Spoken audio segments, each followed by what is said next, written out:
Happy Maine winter day again. Uh, We'll start by Beth. Could you please take the call, the roll for the board, please? Board members? Yes, trustee Cates, Here. trustee Riley, Here. trustee Flood, Here. trustee McMahon, Here. trustee Alexander, Here. trustee Kane. Here. Did I miss anyone? I think that's everyone. Thank you. Okay. Thank you. I know we also have our faculty rep, Clyde Mitchell's with us. Good morning, Clyde. Good morning. I don't see any student rep here. If you're here, please identify yourself. I'm not seeing anybody. Okay, so we'll begin with our agenda then. The first item on our agenda, which is at tab 1, is something we see periodically, a reimbursement resolution for the equipment and master lease agreement financing. And Tracy Elliott, the Executive Director of Finance and Controller, is going to explain this agenda item for us. Good morning. Good morning. Thank you. Yes, so the first item is a reimbursement resolution for various equipment to be financed over the coming year or for however long the 1.5 million will take the campuses on financing needs. This is through the lease purchase agreement with Bank of America. And that agreement was negotiated back in 2024 through an RFP process, and you've proved that in the past. This financing mechanism allows flexibility to aggregate multiple equipment purchases into future financings while ensuring those earlier expenditures remain eligible for reimbursement. We use this master lease structure for various purposes like police and facilities maintenance vehicles, athletic buses, and the USM Steinway pianos in the past. And we also use it for energy addendum purposes for projects like you'll hear about later today for B. The financing occurs periodically throughout the year once we reach the bank's minimum financing threshold of $200,000. This resolution specifically confirms our official intent to reimburse the system from future tax-exempt obligations and is required to meet Treasury regulation requirements. While this resolution provides the financing authority, you should know that the equipment projects costing $500 to $1,000 or more still will be brought forward to you for review and approval as required by board policy. So in summary, this resolution demonstrates compliance with Treasury regs for tax-exempt purposes, allows for aggregate financings of up to 1.5 million, and allows the university to reimburse itself for expenditures made up to 60 days prior to the full board's approval of the resolutions. And with that summary, I'd be happy to take any questions you may have. Thanks, Tracy. Questions from the committee for Tracy? Yes, Barbara. Do we solicit a request for proposal or competitive bid for this type of financing? We did that process back in 2024, and at that time we brought that to the board for approval. So we absolutely do, and we evaluate all the responses and go with the best terms and interest rates. So you're confident that the interest rate on this particular proposal is going to benefit, be as good as we can get, in other words? Yes, that was part of the purpose for the RFP process. Yes. Well, absolutely. it's 2026, so I was wondering if that made a difference. Well, it's not a specific interest rate. It built up a benchmark, certain percentage added. So that's the analysis. So yes, the response was very competitive. It's not any locked-in rate because obviously that changes every day. So it's more based on benchmarks plus an additional spread. So that kind of volatility is built into this typically? We don't Absolutely. have a fixed rate No, here. no, we couldn't. Yeah, no, definitely built in. Okay, All of the responses would have been that way. Yeah, okay. Thank you. you're welcome. Thank you. Other questions? Seeing none, let me then read the text of the proposed resolution. That the Finance Facilities and Technology Committee approves the following resolution to be forwarded for Board of Trustee approval at the March 16, 2026 board meeting. That the Board of Trustees accepts the recommendation of the Finance Facilities and Technology Committee and declares official intent for system reimbursement from the proceeds of tax-exempt obligations for certain capital expenditures funded by the system prior to the issuance of such tax-exempt obligations. Is there such a motion? So moved. Moved by trustee Kane and seconded by Second. trustee Flood. Thank you. Discussion or further questions about the motion? Seeing none, then Beth, could you please take the roll call vote? Trustee Cates, Yes. trustee Riley, Yes. trustee Flood, Yes. trustee Kane, Yes. trustee McMahon. Yeah. Trustee Alexander, Yes. the motion carries. Thank you. And I just didn't welcome at the beginning all the other people who are on this Zoom meeting this morning, all of our university presidents, all of our system staff, all of our other university staff. Thank you all very much for being here. I know you have many things to do. Thanks for sharing this morning with us. The next item, which is at tab 2 in our materials, is Series 2012 and 2015 Revenue Bond Refunding Resolution. Again, Tracy Elliott. Thank you. So this, the issuance we're asking for approval for today is a refunding resolution, and it provides us with the opportunity to essentially refinance certain bonds. And we're looking at the 2012s and 2015s because those are what we call callable. We have to wait 10 years before we can call back our bonds. And so if the interest rates at the time of our spring revenue bond issuance are favorable compared to what the rates were when we issued these bonds, we will call one or both and achieve the savings. As far as the savings opportunity, our underwriter did some analysis in October, and it looks like collectively we could save about around $700,000, depending where interest rates are at the time of debt issuance. The refunding approval is for a maximum of $35 million. And these will replace the older higher interest rate bonds with the new bonds at a lower rate and do not increase our total debt issuance. I think that's it in a nutshell. Unless you have questions about that, happy to take them. Questions of Tracy on this item? It sounds like an absolute no-brainer. Is that a fair characterization? Yes. Yeah. Okay. Any other questions or comments? Seeing none, let me then read the text of the proposed resolution. Mr. Chair, The finance. Mr. Oh, Chair. I'm sorry, Barbara, pardon me. That's all right. I'm just following up on your point, and I wanted to ask, this is an option for refinancing, and it would only be done if we in fact had the ability to have savings. Is that correct? Correct. Thank you. Thanks. Any other questions? Seeing none, then the proposed resolution that the Finance, Facilities, and Technology Committee approves the following resolution to be forwarded for Board of Trustee approval at the March 16, 2026 board meeting, that the Board of Trustees accepts the recommendation of the Finance, Facilities, and Technology Committee and declares official intent for the system to issue revenue bonds in an aggregate amount not to exceed $35 million to refund certain prior revenue bonds. Is there such a motion? So moved. Moved by trustee Kane and seconded by trustee Flood. Yep. Is there discussion on the motion? Seeing none, Beth, could you take the roll call vote, please? Yes, trustee Cates, Yes. trustee Riley, Yes. trustee Flood, Yes. trustee Kane, Yes. trustee McMahon. Yes. Trustee Alexander, Yes. the motion carries.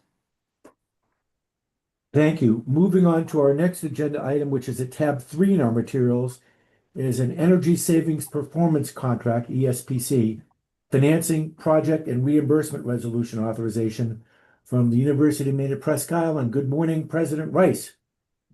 Good morning, Chair Cates, and good morning, everybody on FFT. Thank you. I'll just set the stage here and then introduce my CBO, Megan Desjardins, that will give you more details about this project. But this really stems from a introduction of a broader self-funded energy concept that was brought to this committee back on December 18th, 2024 by then CBO Betsy Sahil Espy. So this is really a development of that allows us to address some high need areas on our campus, which, as you know, has about 60 million in deferred maintenance. But this specifically addresses our energy consumption and ensuring our ability to safely and fully provide heating and energy to our campus. So with that, I will turn it over to my current CBO, Megan Desjardins. Good morning, and thank you for having us. Today, we are requesting approval to move forward with an Energy Savings Performance Contract, or ESPC, for the University of Maine at Presque Isle in partnership with Trane as the energy services company and finance through the University of Maine System's master lease agreement with Bank of America. UMPI, like most campuses across campus, is managing significant deferred maintenance, over $60 million, while operating in one of the most energy-intensive climates in the state. Northern Maine's long heating season places exceptional demands on mechanical systems, many of which are well beyond their original service life. This ESPC is intentionally focused on deferred maintenance of crucial mechanical and energy systems rather than expansion or new construction. It allows the university to address long-standing infrastructure needs in a responsible, performance-based manner. In August 2024, UMPI initially brought this forward, a request to support planning for replacement the Kelly Commons boiler. As that work progressed, it became clear that the boilers were only one part of a much larger interconnected system of aging infrastructure. In December 2024, UMPI presented a larger energy strategy to the Finance, Facilities, and Technology Committee as a self-funded ESCO project not to exceed $14.4 million, which the committee had accepted in concept. Since then, with NV5 serving as the owner's representative, the scope was refined to focus on the most critical needs that could be addressed now through a $4.065 million ESPC supported by guaranteed savings. While the project includes improvements across multiple campus buildings, the majority of the project cost is concentrated in Kelly Commons, one of the most heavily used and mechanically complex facilities on campus. At Kelly Commons, the project addresses decades of deferred maintenance and includes the replacement of a kitchen and dining air handler unit, which was originally installed in 1967. It's a replacement of the boiler of the same vintage, completion of the steam to hot water conversion for Kelly Commons that was initiated in 1990 but never fully completed, and the replacement of a primary hot water circulation pump that serves both Kelly Commons and the full campus center. Together, these improvements modernize a core campus facility, improve reliability, and significantly reduce operational risk associated with aging, inefficient systems. Across the broader campus, the project includes LED lighting upgrades that will reduce electricity consumption and mitigate risk by eliminating fluorescent lamps and the associated potential for mercury exposure to employees. Building envelope and weatherization improvements to reduce heat loss, water conservation measures, thermal destratification improvements in large volume spaces, and mechanical distribution insulation. A key component of the project is the upgrade of building automation and digital controls, known as DDC. These upgrades replace outdated pneumatic systems with modern, user-friendly controls that improve operational efficiency, reducing overall operating costs and enhancing the reliability of the aging infrastructure. Modern controls also allow facility staff to monitor and manage systems more effectively, respond more quickly to issues, and operate buildings in a more energy efficient manner. Importantly, this project does not add square footage and does not expand facilities. It focuses entirely on modernizing and stabilizing existing assets. This project is structured as a self-funded energy savings performance contract. The total project cost is approximately $4.065 million. UMPI will provide $125,000 in upfront capital, which was funded through the E3 committee, specifically for the library DDC controls. The remaining costs will be financed through the system's master lease agreement with Bank of America. Debt service will be paid through guaranteed energy and operational savings, not new operating dollars. Train guarantees that the project will generate sufficient savings to cover approximately 102% of the total project costs, including financing, interest, and over the life of the contract. While individual energy conservation members vary in simple payback, the project is evaluated and guaranteed at the portfolio level, resulting in a cash flow neutral structure that minimizes financial risk. This project directly advances UMPI's strategic plan in 2028, particularly goal number 2, institutional stability by addressing deferred maintenance, strengthening fiscal stewardship, and improving long-term operational resilience without increasing net operations cost. It also supports our goal number 4, which is connection, as UMPI serves as a designated emergency shelter and warming center for the city of Presque Isle. Improving system reliability and energy performance enhances the university's ability to serve students, employees, and the broader community during periods of peak demand and emergency response. Construction is anticipated to begin in spring of 2026 and be substantially completed by spring of 2027. Work will be carefully phased to minimize disruption to campus operations, and student access to facilities is not expected to be significantly impacted. Today's action requests full authority to approve the ESPC, associated funding, and reimbursement resolution. In closing, this ESPC represents a thoughtful, disciplined approach to addressing critical deferred maintenance through a performance-based model that aligns with the university's strategic priorities and financial responsibilities. It allows UMPI to modernize essential systems, reduce risk, and strengthen campus resilience without increasing net operations. We appreciate the board's consideration and are happy to answer any questions. Megan, thank you very much for that thorough explanation. Questions? Barbara? You've mentioned the guaranteed part of the savings a couple times in your presentation. Who is guaranteeing it, and what contractual provisions exist if the savings in fact do not matriculate? It's actually a contract through Train, in which we are currently working on. And essentially it would end up being their responsibility if we do not hit those measures. I don't know what responsibility means in this context. For energy savings, if we're not hitting the savings that they're guaranteed, which will be the guaranteed payback on this, then they would assume responsibility for any of the money that we're not making on this.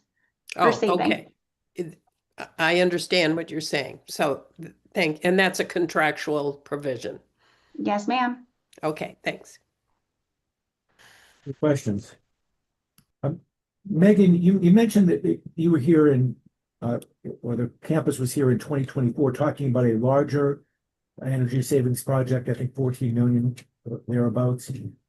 This is, I guess, a piece of that. What should we expect to see in the next 2-3 years, if you know?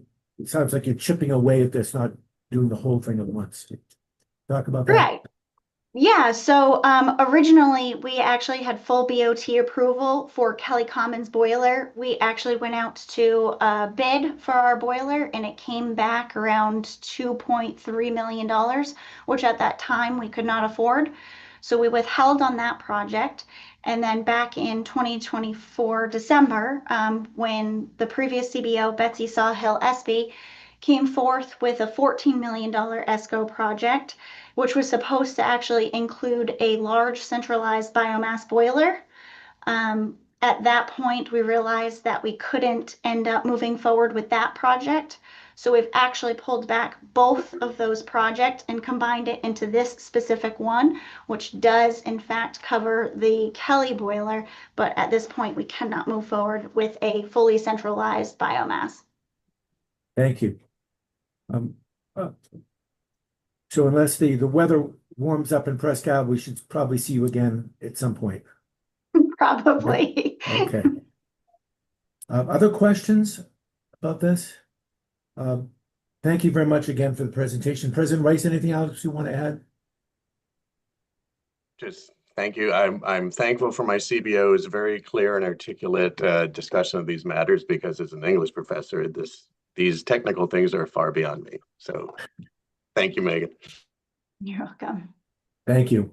So let me then read the text of the proposed resolution that the Finance, Facilities and Technology Committee approves the following resolution to be forwarded for Board of Trustee approval at the March 16, 2026 board meeting. That the Board of Trustees accepts the recommendation of the Finance, Facilities and Technology Committee and approves the financing ESPC project and reimbursement of project expenditures resolutions to authorize the University of Maine system acting through the University of Maine at Presque Isle to fund an SP project implementing energy conservation and infrastructure improvements across campus, including lighting, water conservation, building and envelope measures, thermal destratification, kitchen ventilation controls, and HVAC and control upgrades, with a project total of $4,065,000, using financing with a maximum principal amount of debt of $4,070,000. Is there such a motion? There is, yes. There's a Second. motion from Trustee Kane, seconded That by was a Trustee lot of Flood. words in that motion, Roger. You did a great job. That was a lot of words. Good job. Well, it is. I'm not sure I actually got them in the right order, but if it sounded fine. That that's- was like word salad, and you did a great job. Thank you. Any discussion or further questions about the motion? Seeing none, Beth, could you take the roll call vote, please? Yes, trustee Cates, Yes. trustee Riley, Yes. trustee Flood, Yes. trustee Kane, Yes. trustee McMahon. Yes. Trustee Alexander, Yes. motion carries. Thank you. Moving on to our next agenda item, which in our materials is at tab 4. Roger, I Yes. apologize for Oh, interrupting. sorry, I didn't see your hand. It's not related specifically to the project we just approved, but it occurred to me, and I would ask you to consider whether there's a method or a process by which, when the board has approved certain investments and they don't happen for whatever reason, that there is some formal communication to at least the FFT about what happened with regard to not doing what it had been approved. Because I was just hearing in this particular case, we've had 2 prior motions and approvals that have not been implemented, probably for very good reasons, mind you. But I think that it would be helpful if the FFT could keep track of what they've authorized and what actually has happened. So I don't know if that communication occurs. Thank you. Ryan? Yeah, I think it's a great suggestion. We typically have those kind of conversations, maybe with the chair or something. But I think we can make a note going forward when that happens. So good suggestion, and we can do that. Thank you. President Rice?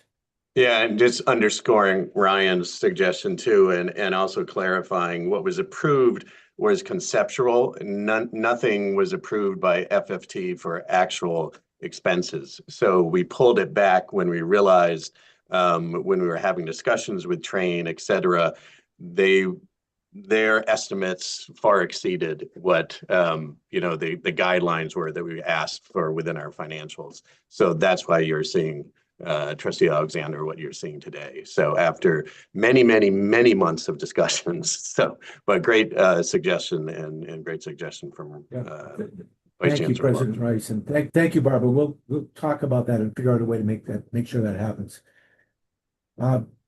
Moving on to our tab 4, level 3 direct current fast chargers land lease authorization at University of Maine Presque Isle and the University of Maine Fort Kent. Presidents Rice and Hedin. In whichever order you choose.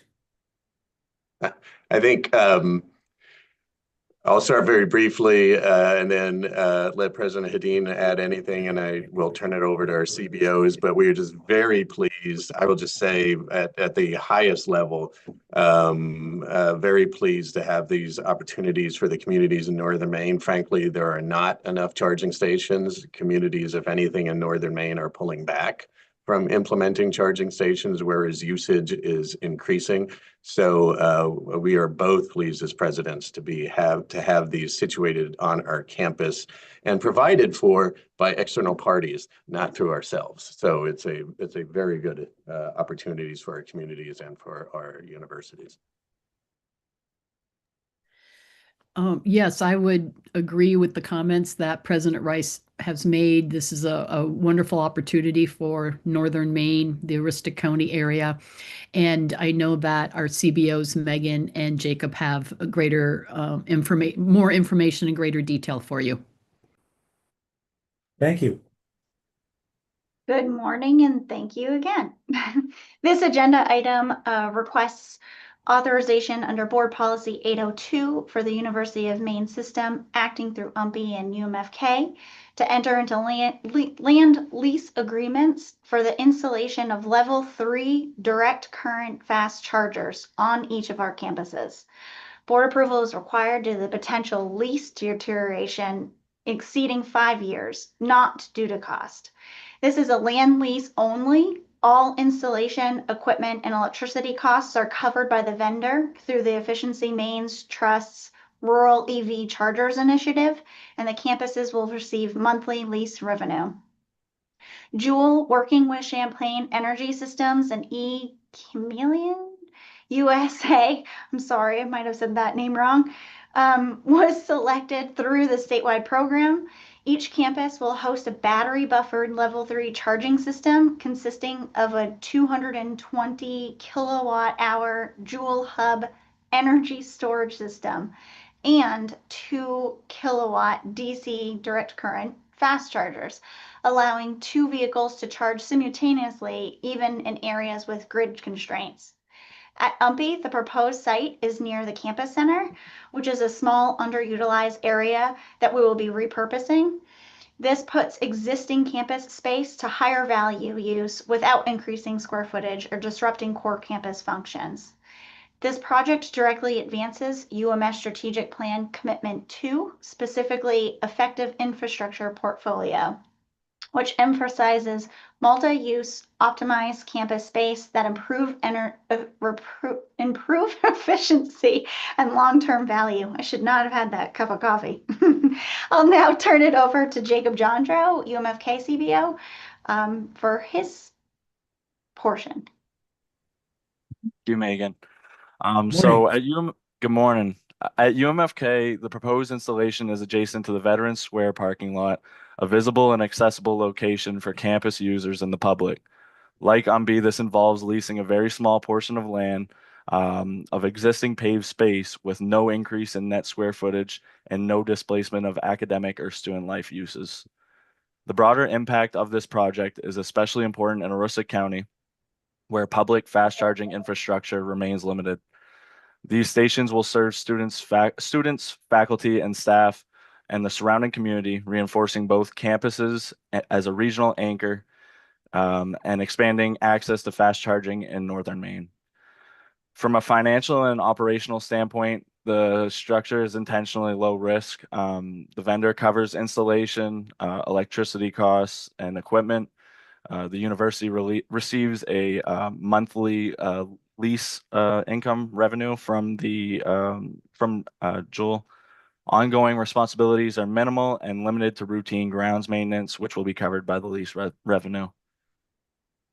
The anticipated lease structure includes an initial 6-year term driven by Efficiency Maine's required minimum operating period, 2 optional 5-year renewals for a total potential term of 16 years are optional. All final terms will be reviewed and approved by the UMS Treasurer and General Counsel. The board has approved similar EV charge land leases in the past, including at UMaine and USM in July of 2024. Today's request follows up that same model and precedent that they used.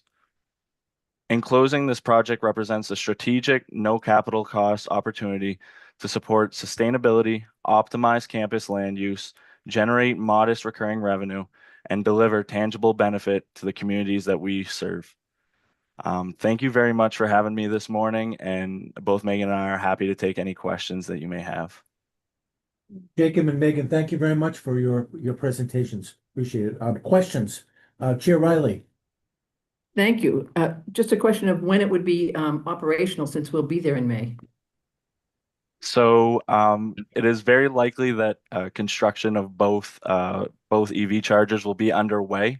We do have a June 1st deadline, so we will be cutting it very close at that point. So we do anticipate, though, this spring, early summer to have those in place.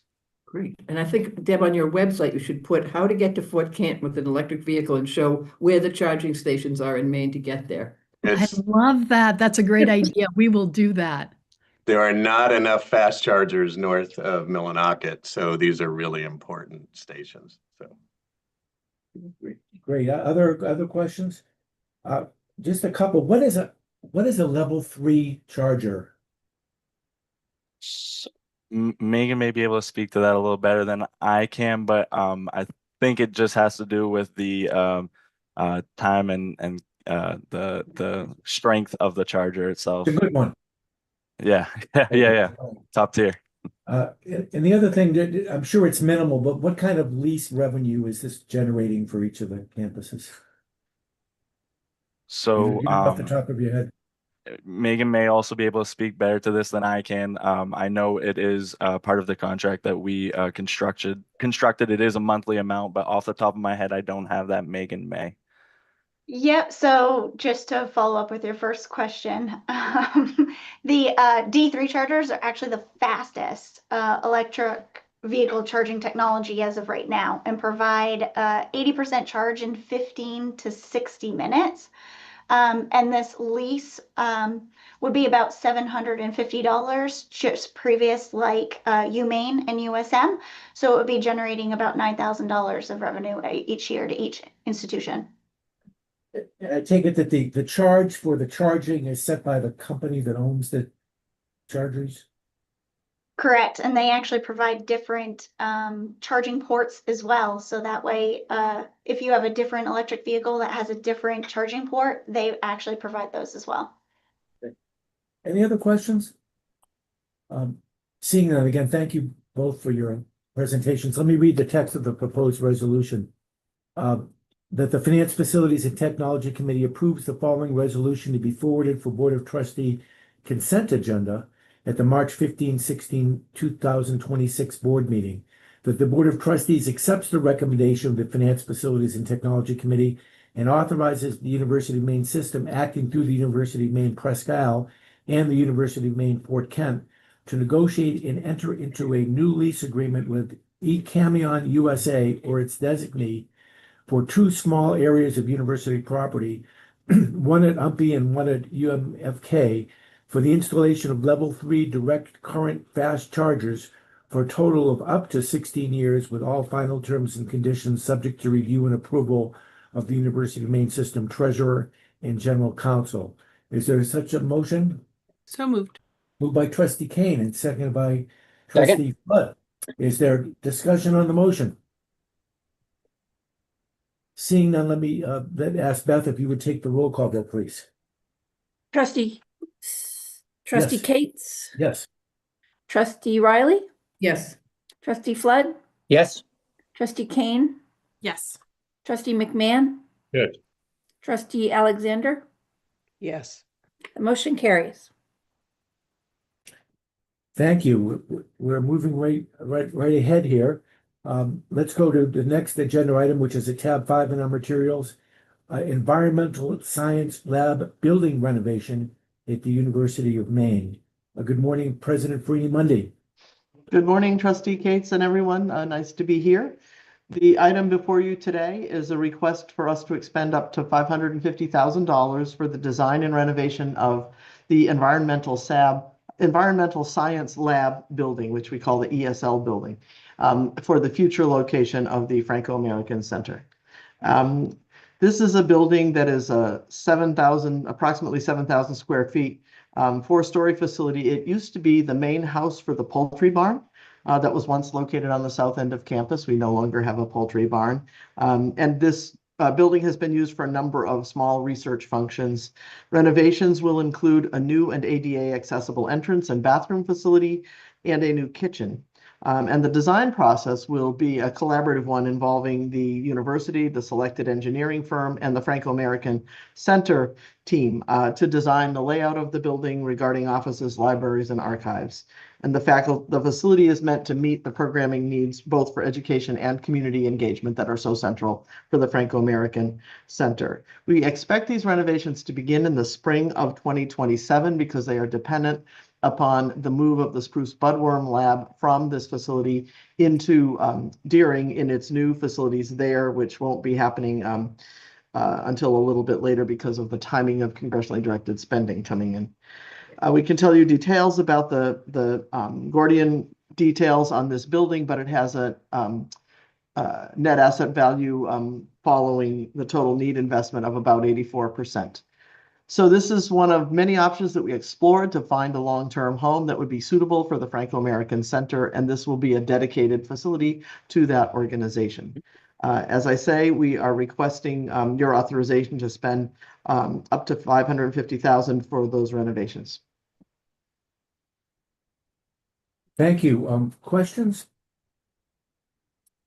Is it the President, is it the source of the funding, E&G? E&G, yes, E&G funding. Questions for the President? Not seeing any. So then let me read the text of the proposed resolution. That the Board of Trustees acting through the Finance, Facilities, and Technology Committee authorizes the University of Maine system acting through the University of Maine to expend up to $550,000 for renovations to the Environmental Science Lab building as the future home of the Franco-American Center. Is there such a motion? So moved. Moved by Trustee Kane. Second. Second by Trustee Flood. Thank you. Any discussion on the motion or further questions? Not seeing any. Beth, then could you please take the roll call vote? Trustee Cates, Yes. Trustee Riley, Yes. Trustee Flood, Yes. Trustee Kane, Yes. Trustee McMahon, Yes. Trustee Alexander. Yes. The motion carries. Thank you. We'll move on then to materials at tab 6. University of Maine Energy Center, UMEC, again, President Louis Monday. Thank you. This is an information item for you only. No board action requested at this time, but we wanted to preview this as this will be coming forward. And for those who've been here, this has come forward over several years now to this board. And so we appreciate the chance to give you an update and to prepare for coming to you with a formal request. So initially you approved the engineering design for the University of Maine Energy Center project, the UMEC project, in 2019 with a budget of up to $5.7 million, and that was later increased in January of 2024 to $8.7 million. You also approved in January of 2021 a financing and reimbursement resolution using bond fund proceeds, use of bond proceeds to reimburse eligible UMEC project expenditures incurred prior to bond issuance. And so those actions helped us with funding flexibility. We've been continuing in the design of this really important project for the university to further refine the engineering design, the scope, and cost assumptions, which have been volatile through this period. But we now have arrived at a current projected total project budget of approximately $110 million that is aligned with our long-term financial capacity for the university and our objectives. So we can go into more detail both about the financing plans as well as the need for the critical need for this renovation, because really this steam plant, which those of you who are nearby, you've seen it, you know how it operates a bit. The boilers date to the 50s and 60s, and they've exceeded the lifespan for which they were designed. One boiler that was installed in 2012 is still within its useful operational lifespan. And these systems are central to the actual heating of the campus, and therefore really quite critical. We've had a number of failures over the recent years and have spent up to $1 million simply in repair. And so the need for this building, I believe, is well established. We also are excited because this building will allow us, through this replacement, it will allow us the possibility to really have 100% capacity for renewable energy sources, thereby reducing the carbon footprint substantially. Right now, this UMaine Energy Center is the 13th largest point source of fossil GHG emissions in the state of Maine. And so this project would allow us to reduce our net greenhouse gas emissions to zero by 2040, consistent with climate goals because of the potential use of the renewable energy sources. I think I'll pause here. Jenny Boyden, the VPFA, is here with us and can answer questions or provide more information. Thank you. Jenny, good morning. Would you like to add anything at this point? Good morning. I don't have anything additional specific to add. If you have questions, I can certainly try to answer those. And we also have a PowerPoint presentation that was attached that I'm happy to walk through with you. Okay, Barbara. I defer to the university and the technical folks about the need to replace existing natural gas boilers with additional or replacement natural gas fossil fuel fired boilers.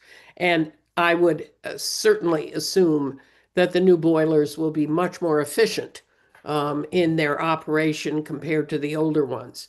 But I am very concerned about this allegation that renewable natural gas is available or that it is in fact renewable. I think you need to be very careful about that.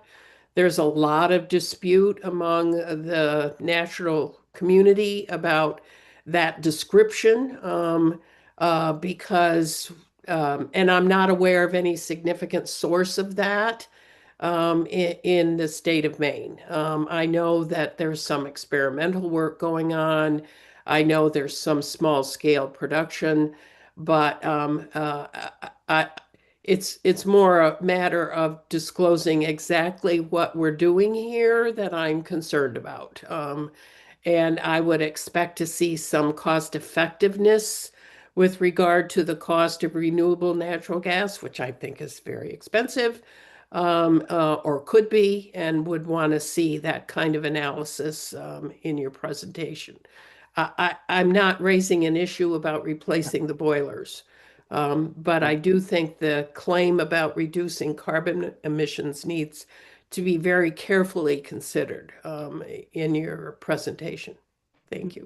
Thank you, Trustee Alexander. Absolutely. We've been actually having some email exchange over the last period to be sure what we know and what we're going to need to do to be accurate in making those proposals going forward. So thank you for that, and we will work on it. Jenny, I don't know if there's anything you'd like to add. I would say that our intention is to have dual fuel capacity, with the primary fuel source being a liquid biofuel with backup as renewable natural gas or regular natural gas, depending on availability and pricing. So our primary source would be the liquid biofuel. Thank you. Other questions? President Free Money or Jenny, the importance of this project, do you have an idea of how much of the campus gets heated by this particular project? 85% of campus is heated with the steam plant. That really, for me, drives the reliability portion. I have moderate anxiety about someday receiving a call that the steam plant is not operational. Mr. Chair. Yes, Ryan, sorry, I didn't see you.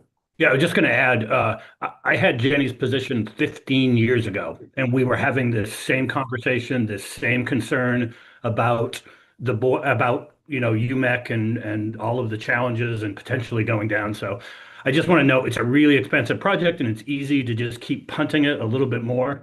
But at some point we're going to be in a really difficult situation. Thank you. If somebody already said it, I apologize, I didn't hear it. What's the general time frame going forward from your perspective? We are ready to proceed, I would say. We are engaged with a vendor now who we would have discussions about if they want to continue on with this project. The Honeywell is who did the design work for us. We would have that conversation with them. If we had to go back out to bid, it would probably add 18 months. But our current plan, if we could start relatively soon this summer with work, would be 2 more winters on the current UMEC facility. And if we need to go out to bid, then it would probably add 1 to 2 more winters, relying on the existing boilers and facility. It's a long-term, it's an Right. 18 to 24 month long project. So we could be seeing something as early as our next meeting of FFT. Ideally, yes. And to be frank, I don't know how much we were putting this forward originally as an authorization, and Ryan's guidance was we should, because of the giant shift, because there are new board members, that he thought we should bring it back as informational, and Thank we you. absolutely agree that that was the right move. Okay, really helpful, thanks. Okay, any other questions on this topic?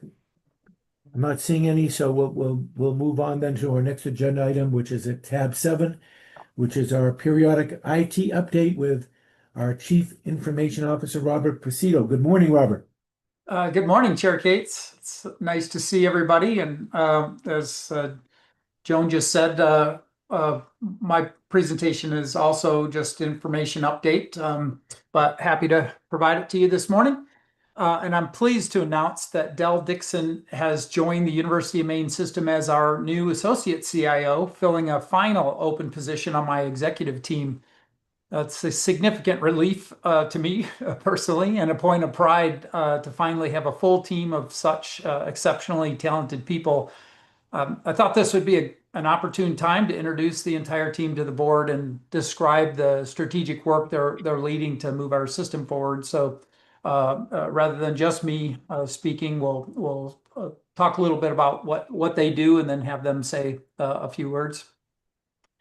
So Dell Dixon comes to us as a nationally recognized innovator in technology solutions with a prestigious background as an executive leader for complex regional systems. Most recently, a health system CIO at Optum Insight. Many of you will appreciate his deep local ties, including 6-year tenure as vice president and CIO for Northern Light Health in Brewer. Dell's career began in medical engineering at Hewlett Packard, and he brings that disciplined engineering mindset to our backend infrastructure team. He is currently responsible for the foundational layers of our system, our statewide network, servers, databases, and storage, to name a few things. His immediate priority is as a comprehensive modernization of our disaster recovery and business continuity capabilities. Under his leadership, we are also driving critical network security improvements and virtual server migrations to ensure our infrastructure is resilient as it is efficient. Dell, would you like to say hello and add a few words? Well, good morning, everybody, and thank you for having us at this really interesting meeting for me. It's the first kind of big board meeting I've attended, and it's quite fascinating. I do have, and thank you, Robert, for that great introduction. Things always sound better on paper than when you reflect back on your career. I do have 2 disclosures I think that are important for this group. One is I am a Massachusetts transplant, and the second is I am a Northeastern University graduate. So hopefully you don't hold any of those 2 things against me. We have very strong ties to Maine. We've been coming up here for over 50 years, Sebasticook Lake in Newport. We've had a home for 10 years and have quite a history with the University of Maine. So I'm very excited to take my wisdom and experience from healthcare and see how that translates to another great service we provide to the community with our youth. So thank you again. Thank you Thanks. and welcome. Yeah, thanks, Del. So working alongside Del is Kim Tran, our Associate CIO of Campus Technology Services, a University of Maine at Augusta alumni. Kim has dedicated 28 years to the system, giving her an unparalleled level of institutional memory. She oversees our unified service desk and distributed network of campus-specific IT leaders.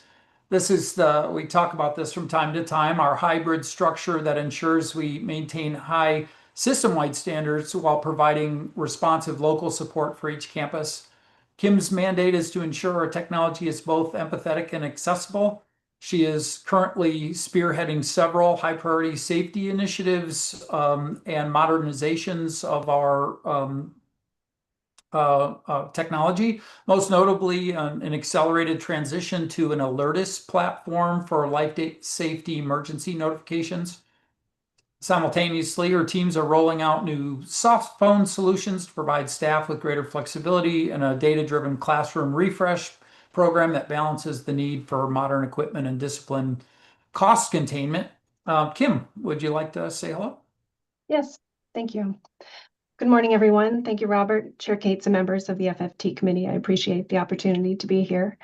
In Campus Technology Services, I lead teams that provide frontline IT support across the University of Maine system while continuously improving how we structure, align, and deliver services to support campus needs, strategic priorities, and operational excellence. That means supporting a strong student and employee experience while maintaining secure and dependable systems and making sustainable decisions so our technology can grow and adapt as the university's needs evolve.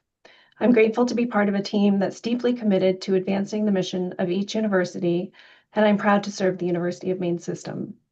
And together, under Robert's leadership, we are well positioned to do great things. Thank you. Thanks, Kim. And again, to you, welcome. And certainly welcome to this committee and welcome to the system. Thank you very much. Thanks, Kim. That was great. As we look toward the security of our digital borders, I want to introduce Stephen Jensen, and you're going to hear a lot more of him over this next year. He is our new Chief Information Security Officer. He joined us this past September, hit the ground running, and we've got a lot to do, and he's the right person to get us there. Stephen brings over 25 years of experience leading cybersecurity across higher education and healthcare.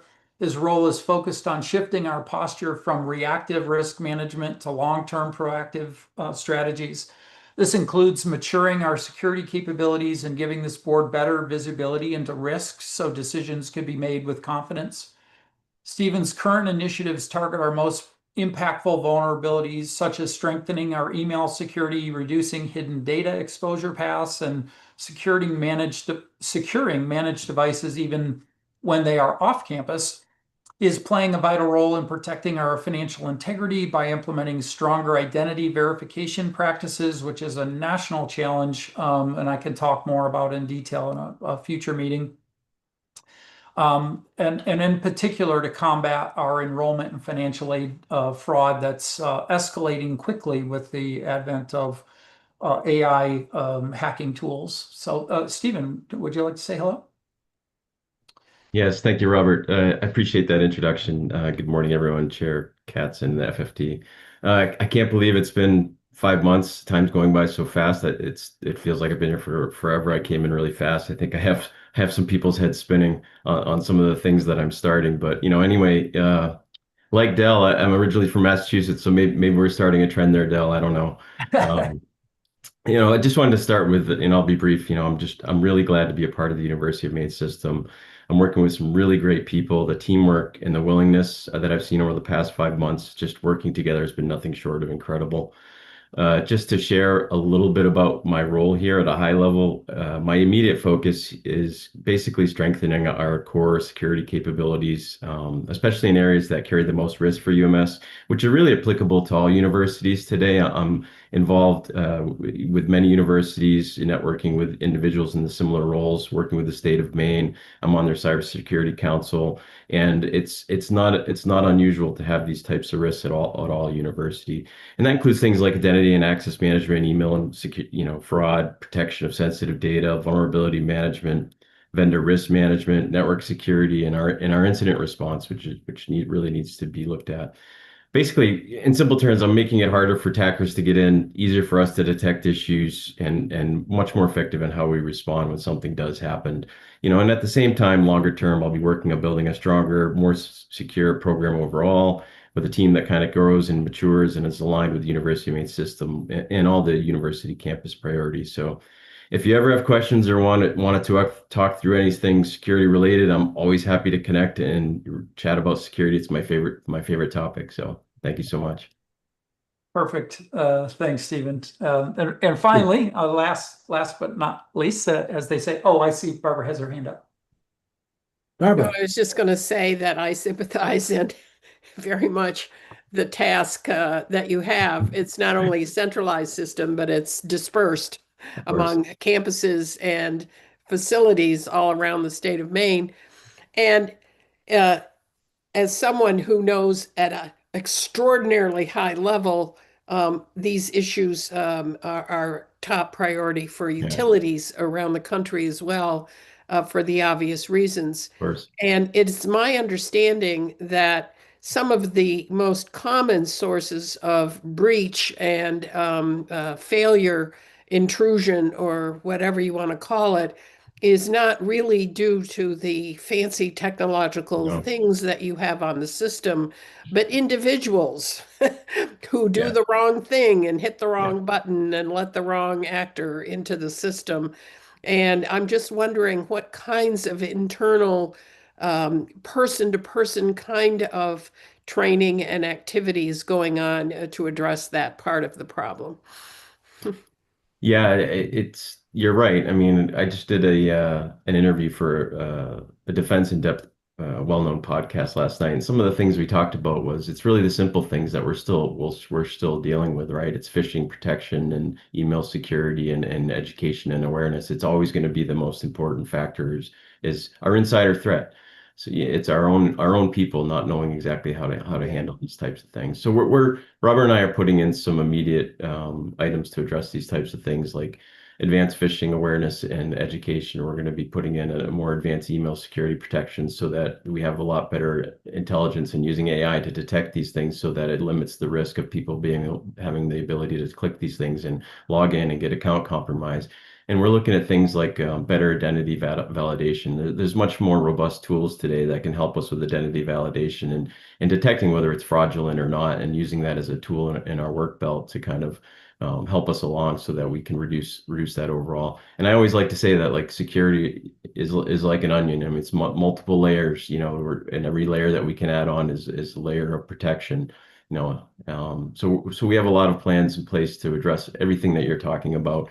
It starts with the simple things, of course, but then there's much more deeper items that we have to deal with in the long term around things like privileged access, data loss prevention, for compliance, our network lateral movement across networks for hackers, internet-facing systems and authentication, all sorts of things. But you're absolutely right. I have a full gap analysis and a plan in place to address all these things, and Robert and I are in communication constantly on that.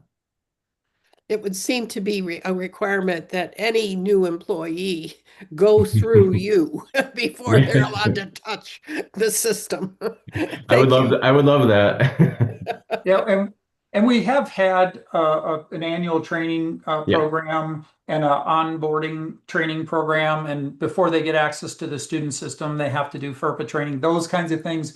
But what Stephen is bringing to the table is weekly, if necessary, notices out to the staff about what's going on, what to look for. And, one of the things I appreciate that he's bringing as a concept is not just about protecting the University of Maine system, but protecting our constituents. So it's about habits and knowledge to protect your own financial resources and your own data. And so he's already and his team has already created a number of communication messages. So, but again, he said layers.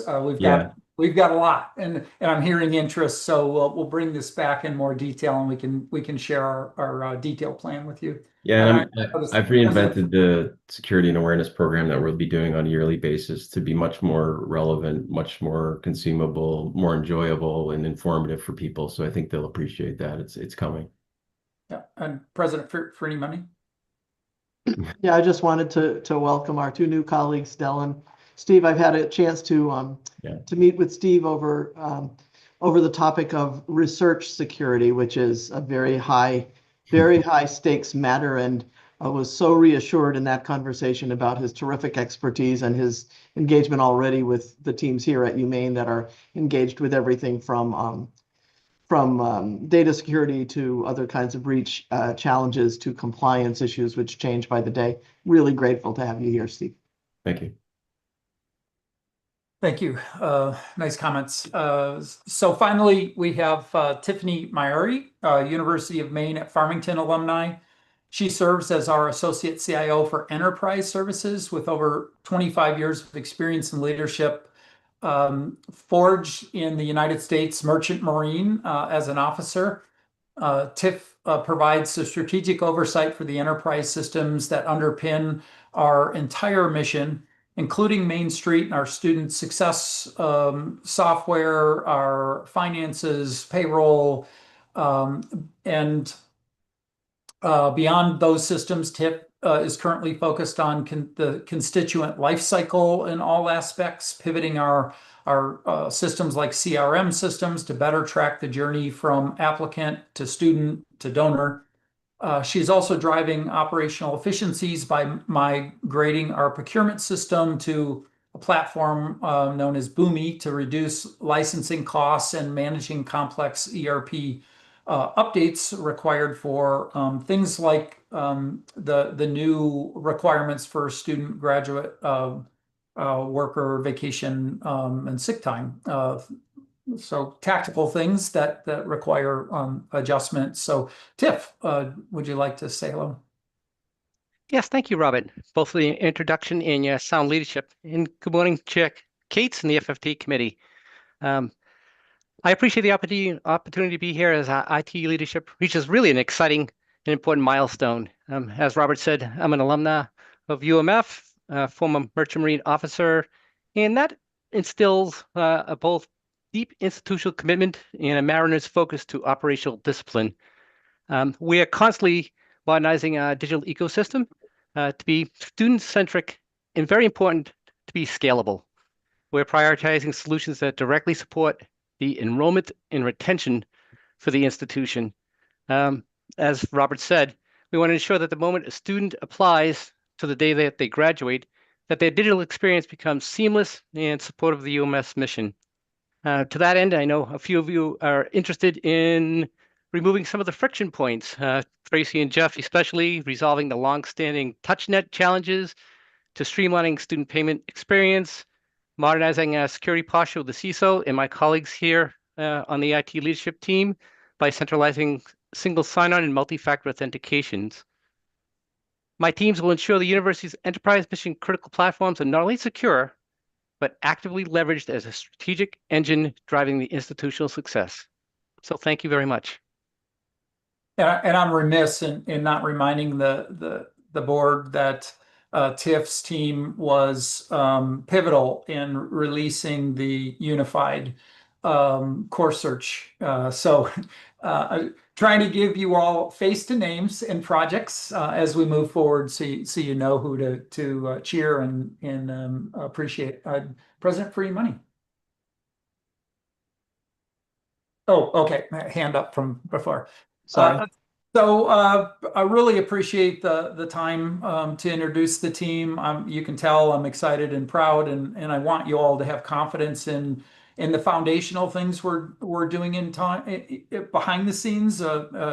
If we're quiet, it's because we're diligently working on the things we need to shore up and the gaps that we have, so that we can build on that and do things that are more forward thinking and not as reactive. But you know, together these four leaders represent a complete and formidable executive team. I'm super optimistic about what we're going to be able to achieve this year.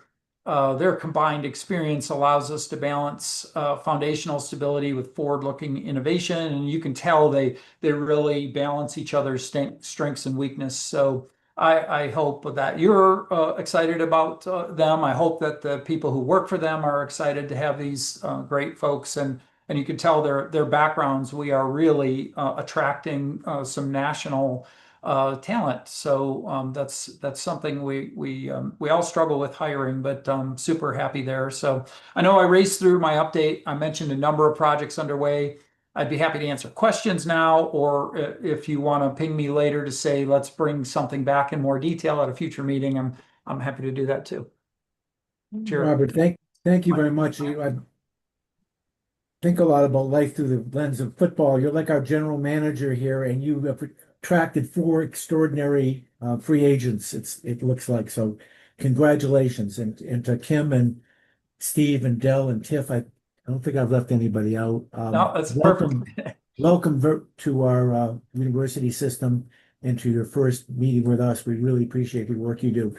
And to the 2 of you who apparently were from Massachusetts, we really like people from Massachusetts. Some of us don't like people from New York very much, but Massachusetts is our friends. Thank you. Any other questions for Robert or for any members of his great team? Yes, Emily. Thank you, and welcome to all of you. I also noticed you all have very snazzy, like fancy Zoom backgrounds, which just adds to your sort of advanced technological skills compared to the rest of us.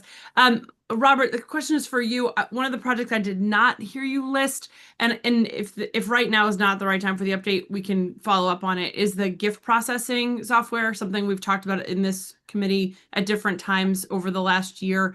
So it would be helpful to get an update on that, whether that's today or in writing afterward. It would be helpful. I thought of it as I received my year-end contribution thank yous over the last week, and thought we haven't had an update on that in a while. So it would be good to get an update on that. Thank you. Yeah, happy to. Real quickly, another person that I'm really excited about that we attracted is somebody who has many years of experience at another university running the new system we're trying to go to already, and has Maine ties, used to live in Orono, and we brought him back to the state for this opportunity. So he's hit the ground running, and we hope to reinvigorate that project, that implementation. So yeah, happy to bring that back and give you more detail on that. That would be great. I'd love that. Thank you. Great. Thanks, Emily. Any other questions or comments? Seeing that again, thank you for the great presentation this morning. Mr. Chair. We'll then move. Roger, Sorry? can I just, Chair Riley, I'm sorry. it strikes me that you use football analogy. I'll use a public health one. When public health works, nobody knows what it does and always says, well, we don't really need to spend that much. And when you all work, it really makes things slick. So thank you very much. But a quick question, Robert, for future meeting, could you give us an update on the unified, what we call the unified catalog, and how students are using it? I don't want you to take time now, but it would be really interesting, and we so appreciate all your team's work on it. Yes, happy to. Quickly though, almost full adoption across the whole state. The students are using that primarily as the way they enroll now. So, but we can bring you numbers and everything. Thanks again. So we'll move on now to our next agenda item, which is an update on the Ferland Engineering Education and Design Center. And we're going to hear from Nate Harris, but before we do, Ryan Lowe is going to introduce this topic. Yeah, I just wanted to really briefly note this one before I give away to all the experts on this one. All credit on this one to Trustee McMahon. So a couple of years ago, I think we had a conversation about a lot of these kind of large projects and how often we go back and take a look at them after we've done them. You know, when this committee is so busy that we to Barbara's point earlier in the meeting, that we pass stuff and we move on and we keep rolling forward, and we don't spend a lot of time to go back and look at projects. We live in them, but we don't reflect on them as a committee. So wanted to give the credit to Trustee McMahon before we started this one up, and then I'll defer to Nate. Thanks, Ryan. Nate Harris, good morning. Good morning, Chair Gates. Good morning, committee. For those that don't know me, I'm Nate Harris. I'm the Executive Director for Capital Planning and Project Management. And as Vice Chancellor Lowe stated, the purpose of today is to bring a project back to you now that it's been complete, it's been operational for a couple of years, and kind of give you a refresh of what the project was, what the goals were, and then how is that project operating? Is it helping to meet those goals that were laid out? I think this is a great opportunity. We often bring the big picture capital plan forward to you, and then individual projects come forward for approval. And beyond that, unless you go to maybe a ribbon cutting and see kind of the final product, you don't get to hear about how that facility is meeting its objectives and helping the university move forward towards its priorities. And so that's the goal of today. And today we've got two presenters to help us do that. We've got Jacob Olson, the Senior Director for Capital Planning and Project Management, and Dr. Giovanna Guidavani, the Interim Vice President for Research at the University of Maine and the University of Maine at Machias, and the Dean of the Maine the Maine College of Engineering and Computing. I will now turn it over to Jacob to kick off the presentation. Yes, thank you very much, Nate. I'm going to share a few slides here.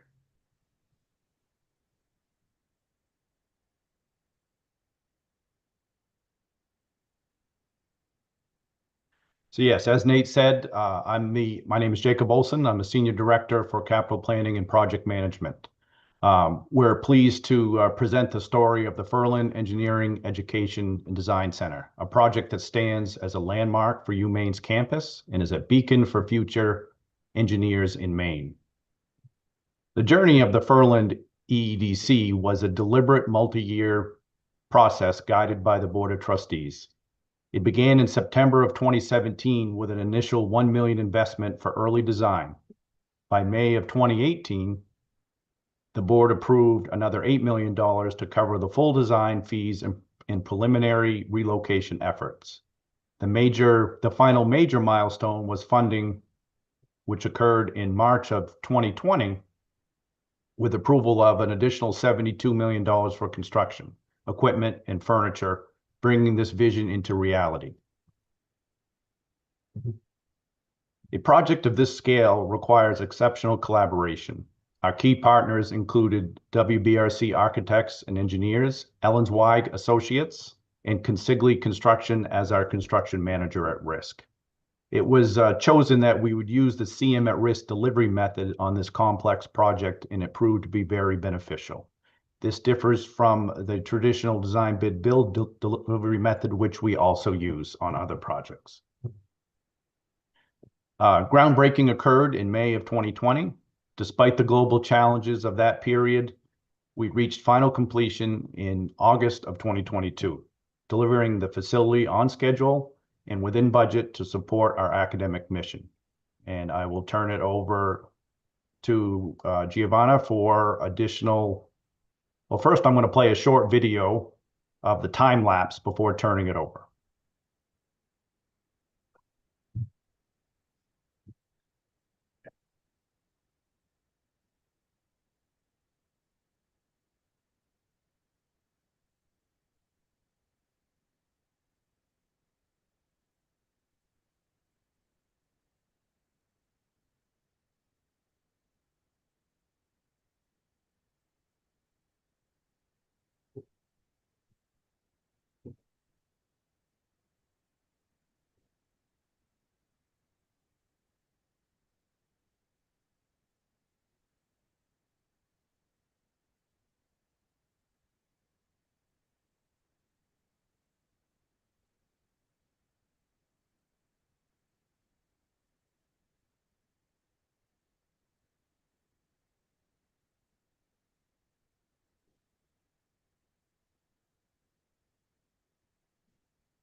Thank you very much. That was just a short video of the time lapse of construction through a very difficult time of 2020 into completion of 2022. So Now I'll turn it over and we can hear about how the construction of the building has driven success in the college. Thank you so much. So hi, everyone. I'm Giovanna Guidoboni, and I was hired actually in January 2023 to bring this building to life. What an honor. I actually had the opportunity to visit it with my predecessor, Dana Humphrey, when it was near completion. And it was just amazing to see the light, the colors, the welcoming atmosphere. It made you feel like engineering and computing is for everyone. So I would like to thank the board for the support in getting there. And again, to my predecessor that made this happen. And I am very excited to share with you what actually the building has done and has been doing and continue to drive the change. So the building hosts the home of mechanical engineering as well as biomedical engineering.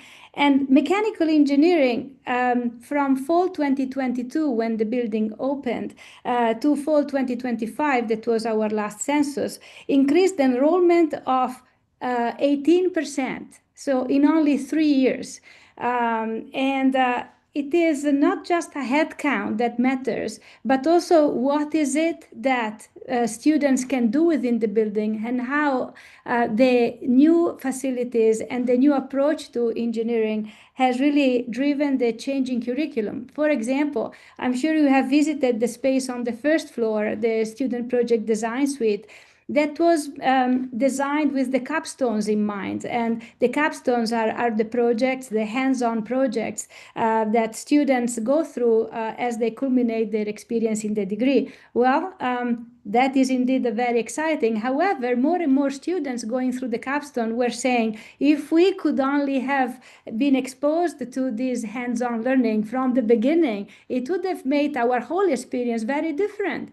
And so actually, this year, the very first course of the first semester in mechanical engineering, so Mechanical Engineering 103, has been changed to actually include hands-on projects in the Student Project Design Suite.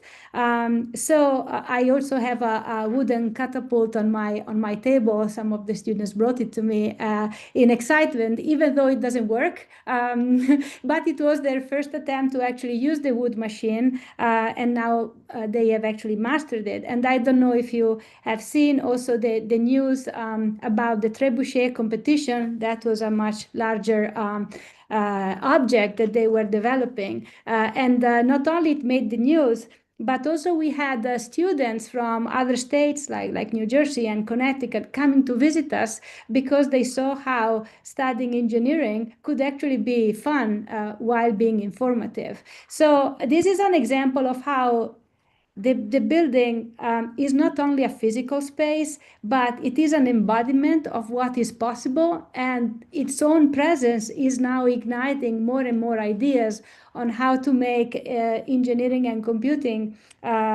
accessible to people who are creative problem solvers.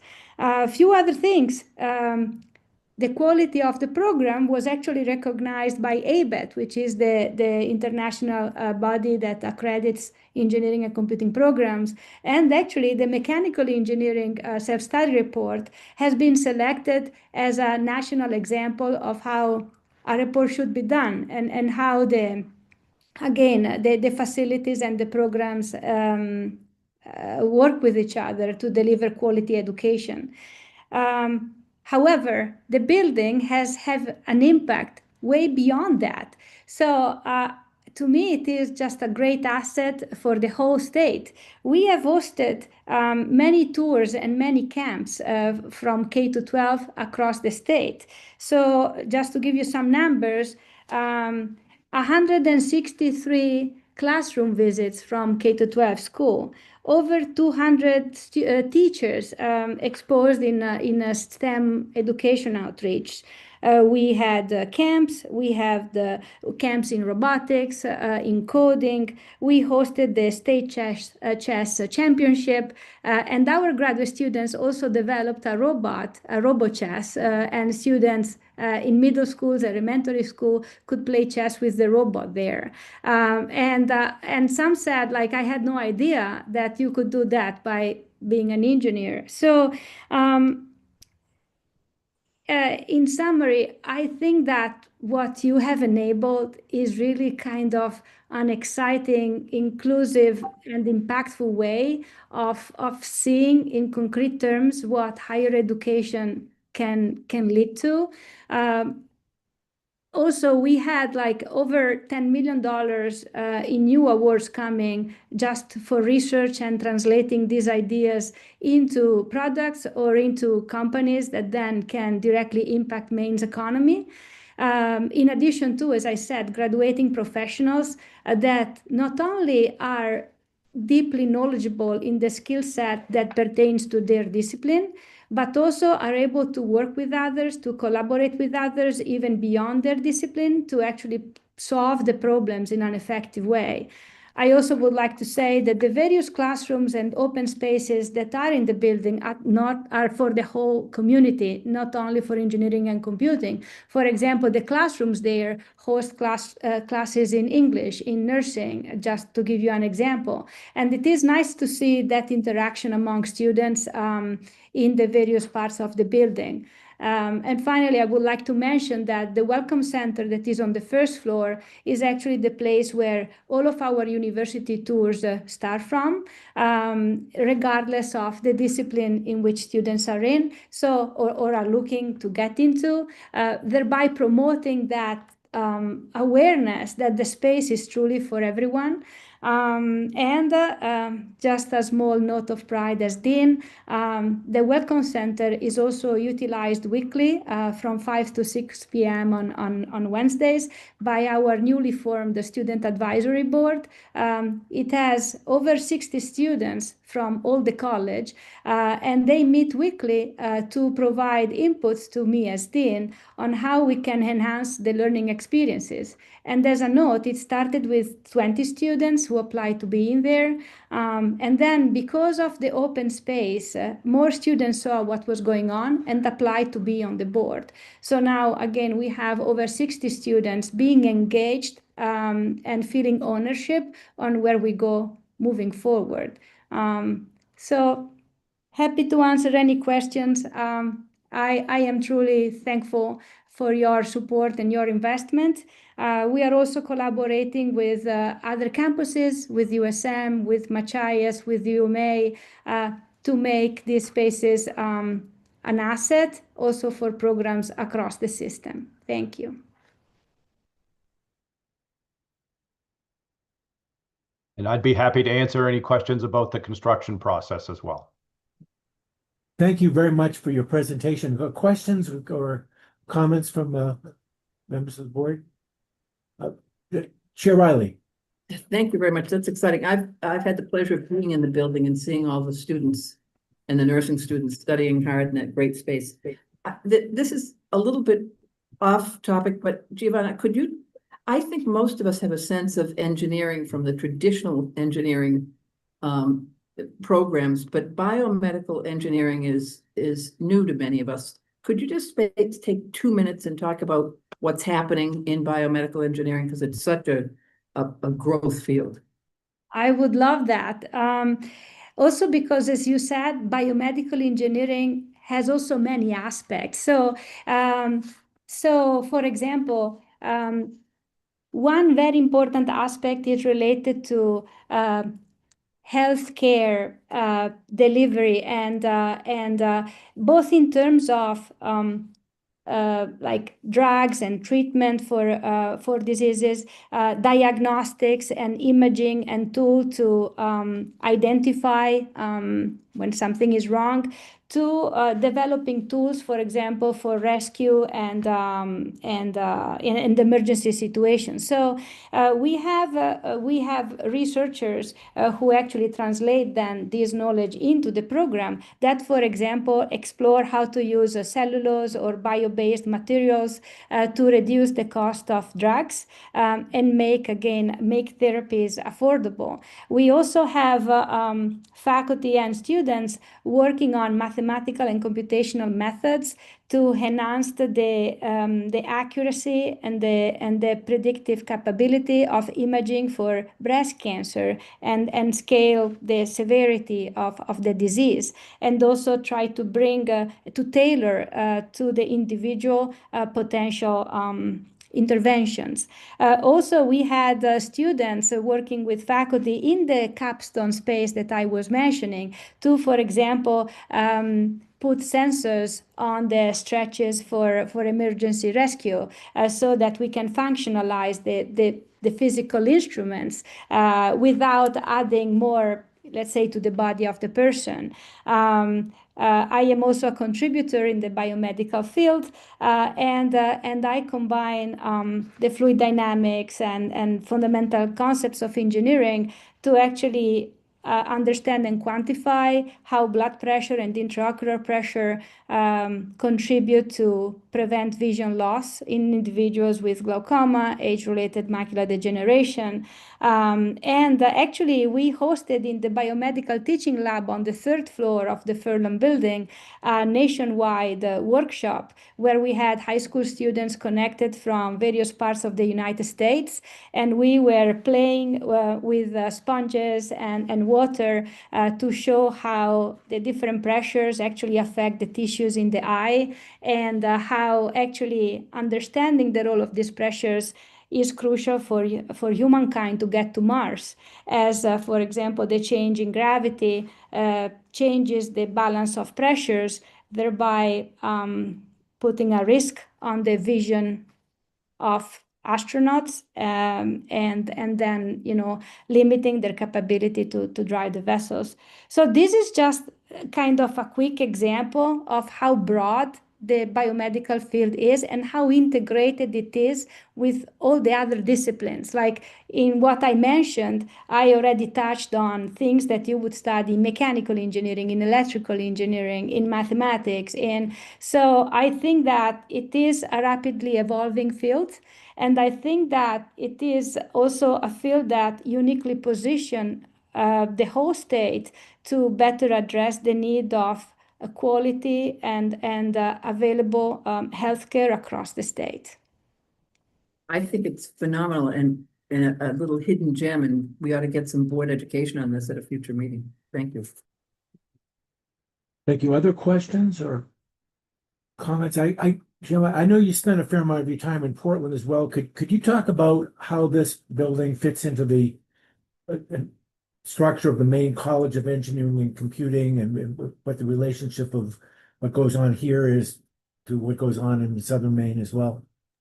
I would love that. Thank you for the question. So we work very closely with the Department of Engineering at the University of Southern Maine. And by the way, we also have an approved 4+1, 4+2 program in electrical engineering, and working on one also for mechanical engineering, basically meaning that students who are working on their undergraduate degree at the University of Southern Maine have an accelerated pathway to complete the master working together with us.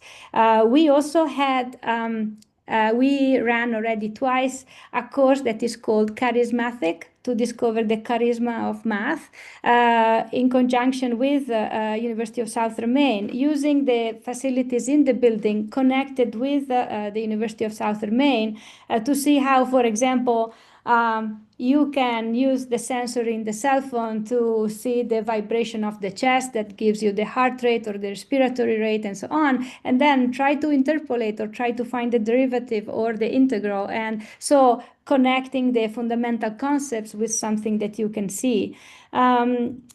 Other things also, we now have a pre-engineering program together with Machias, and the pre-engineering program is meant to be a point of access for students who may envision themselves into an engineering career, but for many reasons may not have the math classes in particular, or the physics classes that are required to start from the first year in an engineering program. But we are working together across the campuses to provide opportunities to kind of fill in the gaps or to take the classes that are needed to get into the program of their liking, while also from the first year having some hands-on experience on what actually that could bring. Finally, we also have activities at the main center in Portland, where we actually bring in students from Orono, from USM to connect with industry and kind of to make sure that both our faculty as well as our students see their education as a way to then impact the economy across the state. And I think that as a system, we have really a unique, power and opportunities to leverage our distributed location across the state. And I am really excited also how we work with UMA. We visited the full immersive space for the projection in the 3D spaces, and they visited our campus recently to then explore how, for example, we could build a 3D immersing experience at UMA, where some of our labs and hands-on lab that we have here are also projected there. Thank you. Yeah, Great, very thanks very exciting. much. And it's been a great update. Thank you. And I know Ryan Lowe wanted the last word on this particular agenda item. Ryan? Yeah, thank you, Mr. Chair. I just wanted to note that, I mean, you know this, but projects like this, they don't happen by themselves, and they don't happen quickly. And so this is a project that certainly I remember in my time at the university. And I think maybe my very first meeting was with Dean Humphrey selling this proposal. But I really wanted to take the time just to acknowledge the support that we got from a previous governor, from the legislature for this project. Without that, we'd probably be still having conversations about new engineering buildings and what we were going to do. So those in projects of this size, that kind of support plays such a pivotal role for us. I think maybe we even have some members who were legislators at the time this was approved, and so just want to acknowledge that and thank our friends in Augusta, bipartisan friends in Augusta, for their support. Thank you. Anything further on this topic? I'm not seeing anything. Anyway, Giovanna, thank you very much again for your presentation. We'll then move on to our next agenda item, which is presentation of the FY 27 to 31 capital plan, which is in our materials at tab 9. And Nate Harris. Yes, good morning once again. And again, thank you for allowing me to come here today and present the FY 27 to 31 capital plan. Just check, can everybody see my screen okay? Before I continue? Yes, seeing that, great. So just as a reminder, the capital plan is really just that. It's a plan, it's a roadmap for how the universities intend to progress through capital investments over the next 5 years. So that's why we're coming forward as an information item. As these projects mature and get ready to execute, those projects that meet the required threshold will come back to this committee and on to the full board if necessary to get approval. Beyond that, we will bring the universities back throughout the next year to kind of deep dive into their individual capital plans, provide a little bit more specificity than what we'll cover today. But again, today's really just a big overview that starts that conversation. I do want to take a moment to just recognize all the hard work that went into this. There was a lot of work that was done at the universities, in the facilities departments, in their finance departments, and at the CBO level. So thank you to all those that helped pull this together and make it possible. As we walk through the capital plan, we're first just going to talk about the context in which this capital plan was built. That kind of highlights some of the areas that we as a system have identified we want the universities to think about and address as they develop their plan. We'll then walk through the plan itself and then provide a quick overview of some ongoing initiatives as we continue to find ways to improve our processes and the product we deliver here. So real quick, two quick areas when we talk about context that we like to focus on are certainly the facility condition and the enrollment and the use of those buildings. And so when we talk about facility condition, we usually turn to Gordian and the net asset value that they determined for our buildings to kind of look at where we need to start thinking about investing. And so this first slide shows the overall investment, the overall net asset value, total need. And so just as a reminder, that includes our current need, which is what we also call our deferred maintenance or deferred life cycle requirements within a building. But this also contains a forward-looking 10-year projection of what Gordian believes we need to invest to meet upcoming life cycle replacement costs or modernization needs in the buildings. You'll see here kind of an outline by color code on the top of where the buildings fall within the net asset value and what that means. And then a gray bar that shows kind of what the percentage of the gross square footage these buildings make up. And so I will just highlight, and we'll talk about these kind of more as we walk through this presentation, but our academic buildings and residence halls make up 67% of the gross square footage of our buildings. And you can see within this view, they fall kind of in the middle of our facilities with the net asset value. We have, over the past couple of years, asked Gordian then to take this data and exclude the forward projected need over the next 10 years and just look at what is the current need in the building to better approximate what the condition in our buildings are. And so as you can see, once we remove that, you can see overall our building, our net asset values go up. But I will also highlight that our academic and residence halls do fall now to the bottom of the list as those needing the most work and have the most deferred maintenance.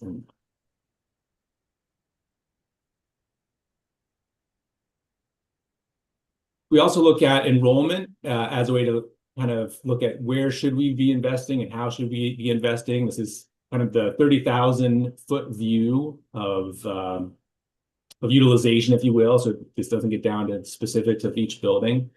And so again, we have Gordian's look at our enrollment.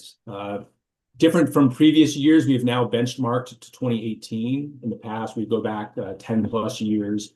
But as we looked at the data, we didn't have the fidelity in the data to be able to break out in-person versus online learning, for example, previous to 2018. So we benchmarked to 2018. And so you'll see the overall kind of trend since 2018 where we are.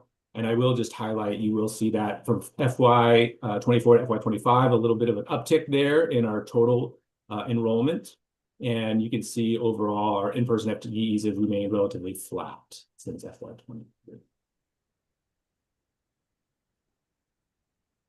And so that brings us to the capital plan itself. $1.18 billion supporting over 300 projects. 62% of those dollars right now are to be determined. And then as we focus in on FY27, that upcoming fiscal year, $175 million, including $23 million in TBD funds. Broadly speaking, these numbers, especially for the 5-year plan, is very similar to what we presented last year in the 5-year plan, not a big shift.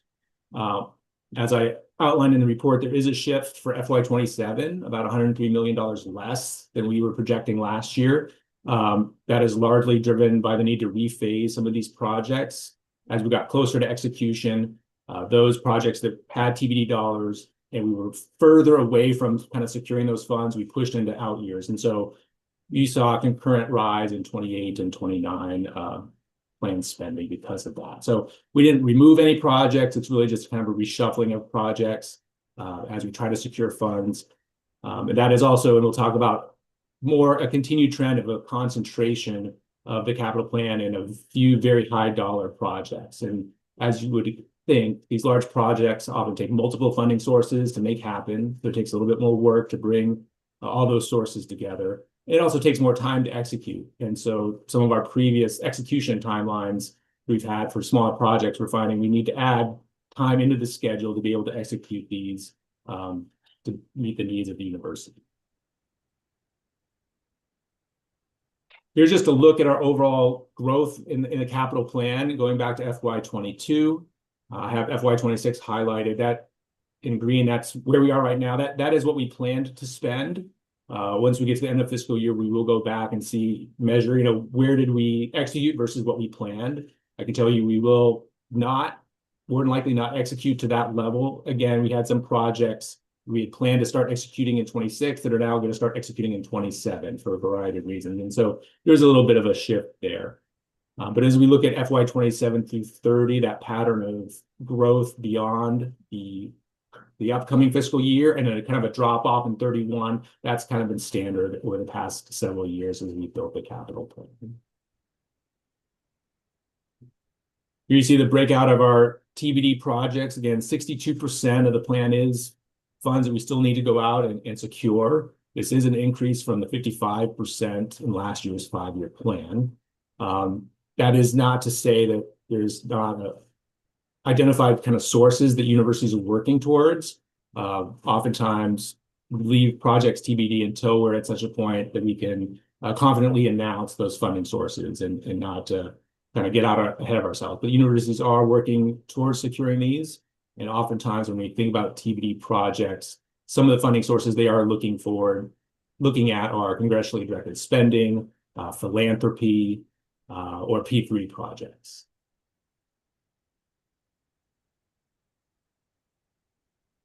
Here's just a quick snapshot of the capital plan divided by the universities that would be executing the plan. Not a big change from what we've seen in previous years as far as percentage.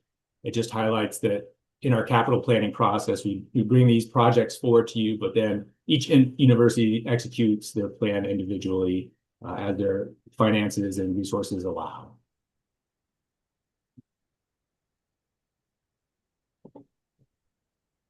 Here's a look at just the project types that we're going to be spending and investing in. Again, very similar to previous years, 47% targeted towards new construction. That's exactly the same percent as last year's capital plan. We do see an increase in the percentage of dollars going towards renovation projects. And I know oftentimes it's asked, okay, what's the difference between renovation and renewal? So renewal, which is a much smaller percent here, is really those types of projects that make a facility feel newer inside, your paint, your flooring. And so it makes it feel newer, but doesn't really change the way the building operates or the way it's laid out. A renovation is much deeper dive into the building, often correcting issues that have been there for years. It could involve removing a wall, or moving a wall, getting in behind the wall to fix plumbing and electrical. So it's much more invasive and a much bigger project. I do want to highlight that when you look at the project types that go towards our existing facilities, those include building envelopes, safety and code, renovations, renewal, and building system. That's $530 million of planned projects going into existing facilities. And it comes up to almost about the same amount we're looking at for our new construction. And so this really highlights this balanced approach the universities are taking to addressing older buildings that need work. So we're both looking at renovating existing and fixing up our existing facilities through what we call stewardship work, but also looking at opportunities to build new and replace older buildings when that makes more sense financially. And so here's a look at by type of facility. If we look at all the funds and we get all those to be determined dollars, where we would spend those dollars. And again, this is very similar to what we've seen in previous years. And it should be no surprise that if 67% of the gross square footage is academic or residence halls, that's where most of our spending is being targeted towards. It also makes sense that when you think about some of our strategic priorities and where they align, whether we're talking about growing enrollment, improving retention, or improving the quality of our academic programs, these are the spaces where those things all intertwine. And so that's why we have a lot of investment going into these spaces. Because of the large amount of investment we are planning towards academic and resident hall facilities, that also highlights the need to continue having conversations about our enrollment and our utilization based on the teaching modalities that we're planning as we move forward. Now, last year I did a little bit of a deep dive looking at academic buildings and where we sat based on our net asset value and the work we're planning. And so I just want to kind of continue that with a look at residence halls this year. And so here's a quick snapshot from Gordian. It highlights how our buildings are older than our peers. I don't think that's anything that's a surprise to anybody here on this meeting. But our residence halls, as highlighted in red, are especially old and make up a big percentage of those buildings that are over 50 years old. And so as we dive into those buildings specifically, when we look back at the FY24 Gordian data, we had 23 residence halls with a net asset value under 50. That's not to mean that investments haven't been made over the past few years. We have been investing, and we have seen signs of improvement. As we look back over the past couple of years, we have reset the renovation age on 2 facilities. That's a very hard target to reach. That requires the university to invest more than 50% of the replacement value over a 3-year period. So it's a large investment over a short period of time. It doesn't often happen, but that did happen for 2 facilities. And we did increase the net asset value in 10 facilities through HVAC and roofing projects predominantly. So as we look forward to the projects that are planned in this 5-year plan, we have $110 million investment that's planned into existing residence halls, another $100 million for new residence halls. A lot of those dollars still need to be secured. The majority of that work is being planned at UMaine, and those are still in early stages.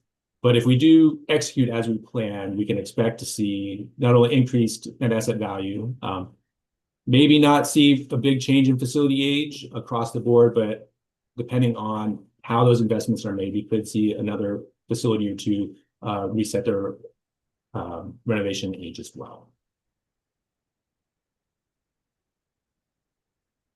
There's just a quick snapshot of the capital plan looking at cost brackets. I think this is probably the 2nd or 3rd year that I've shown this breakout. And I think it's a great way to look at the capital plan and the change that's taking place in the type of projects that we're tackling.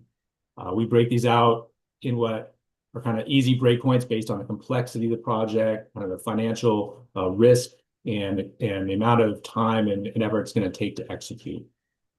So as in previous years, we continue to see a small handful of projects really pushing most of the financial expenditures as we move forward. So projects costing over $10 million, that's only 7% of the projects, but that's going to make up almost 3/4 of our planned investment.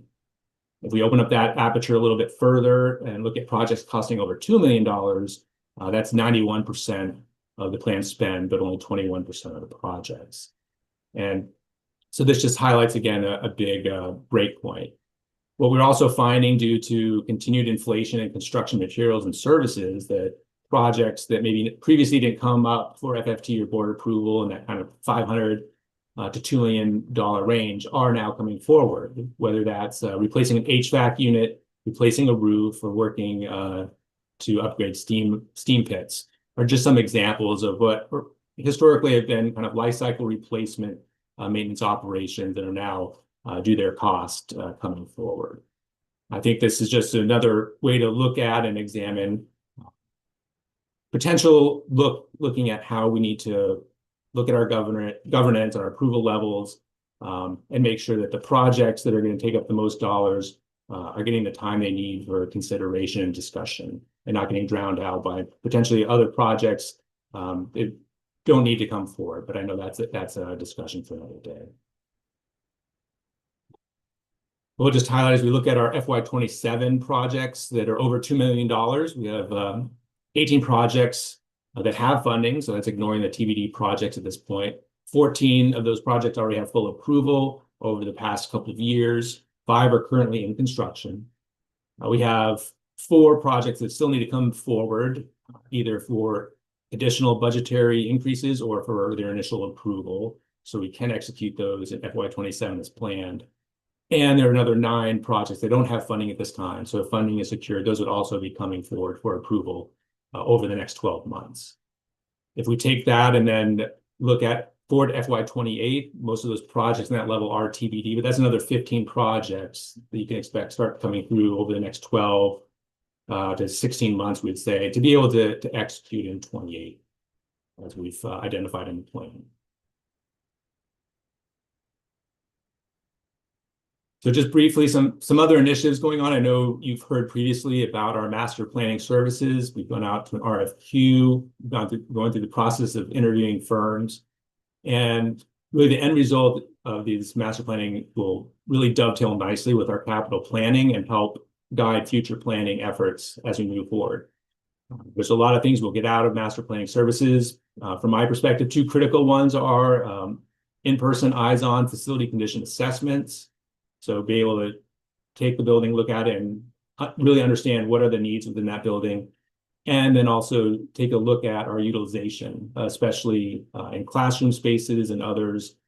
They'll look at the current kind of workload in those classrooms and in the spaces, both based on current class programming, but also look at projected programming as well, and help identify where there may be excess space, where we may have deficiencies of space, and then how to best kind of cross those two to have a footprint that both supports current and future needs so that we're agile to react as needed.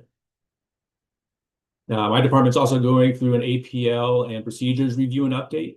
Looking back, our APL that governs how we procure these construction contracts, design services, was actually created before the department even existed. So we are working to update that to capture our newest procedures.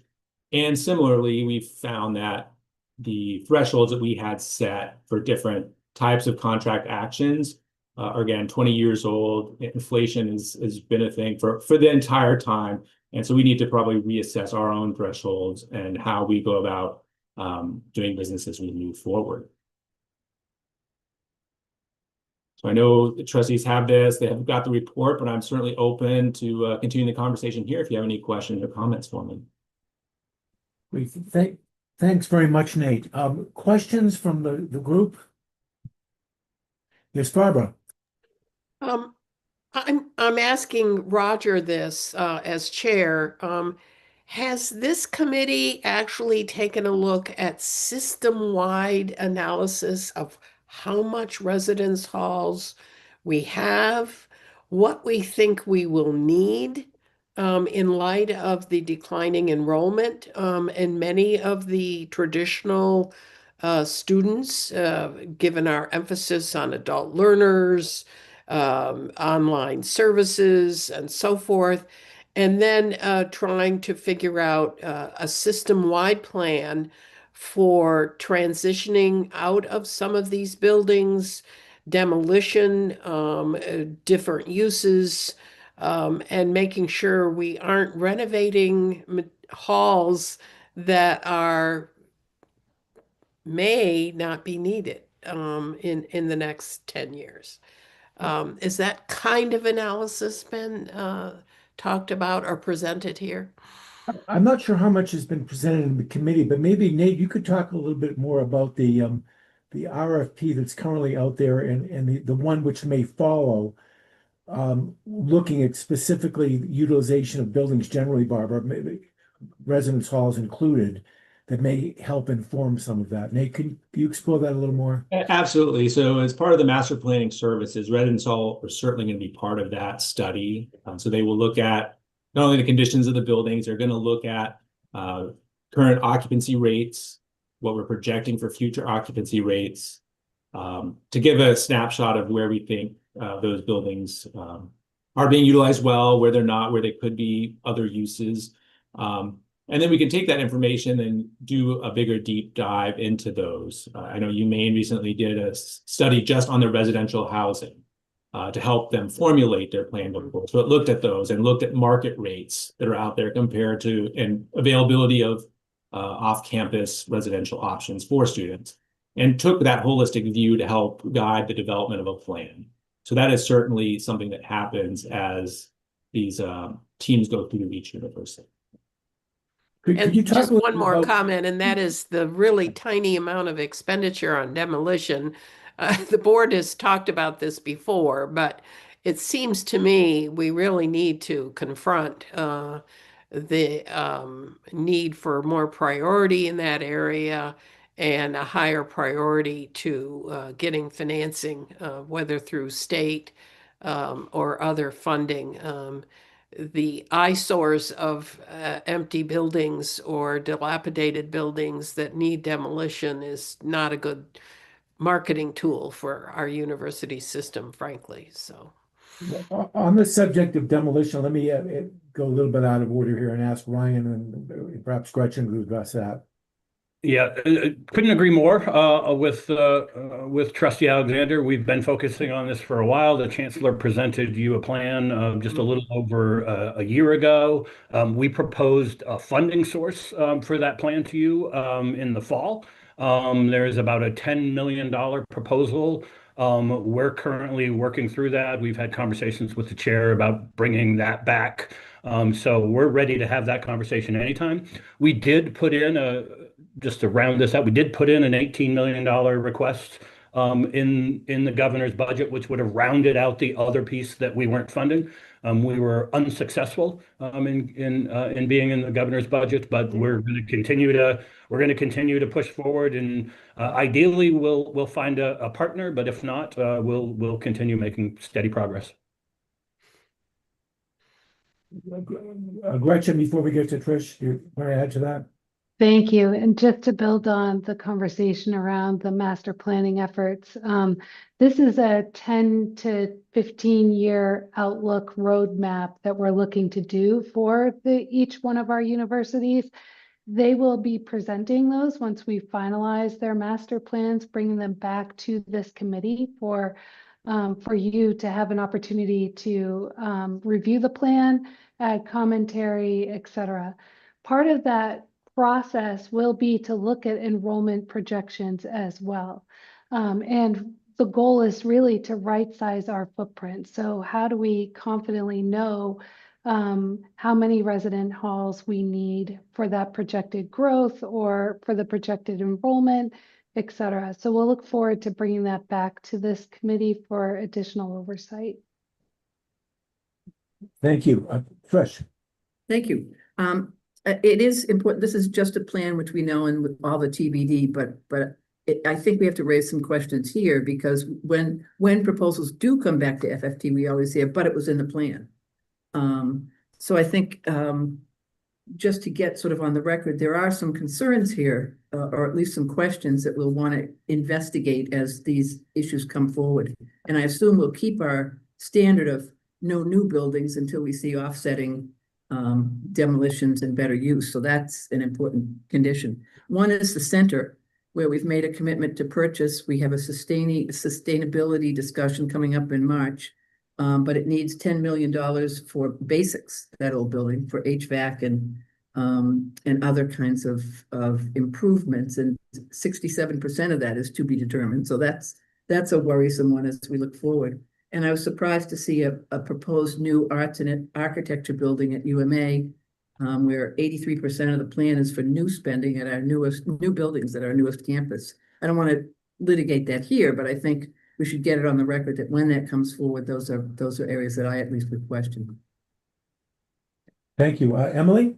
I was just going to say, I also think it's fascinating, and just thinking about here in Orono, how many former residence halls now are used as other things, right? You have Dunn and Corbett that were turned over into academic buildings, Colvin, which is living learning, Estabrook, which houses the system, and other things. And so a lot of times these buildings are assets because of their location on campus, and can be really ripe for new repurposing as opposed to demolition, because they usually are kept up to a certain standard because students live in them, right? And so it's a matter of taking that look of what else can we use them for, particularly in the changing. I also recall in recent years in this committee taking a look at residence halls that, in order to meet the demand and what students want now, converting them into singles has been another strategy to keep them full and keep the revenue where we need it in order to pay for those kinds of renovations. So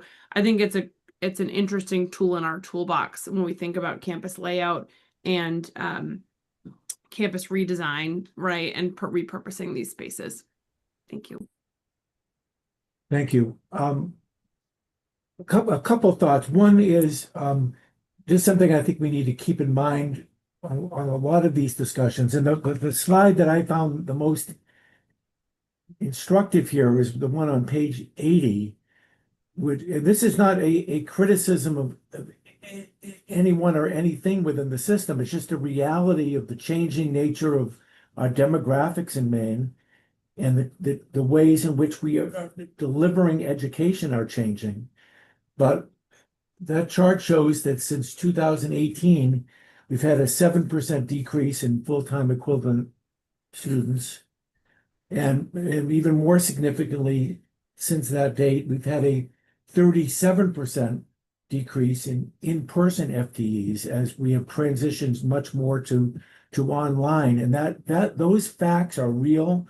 And again, it's not a sign of anything bad happening, if you will. It's just the way the world is. We have fewer kids graduate from high school in Maine.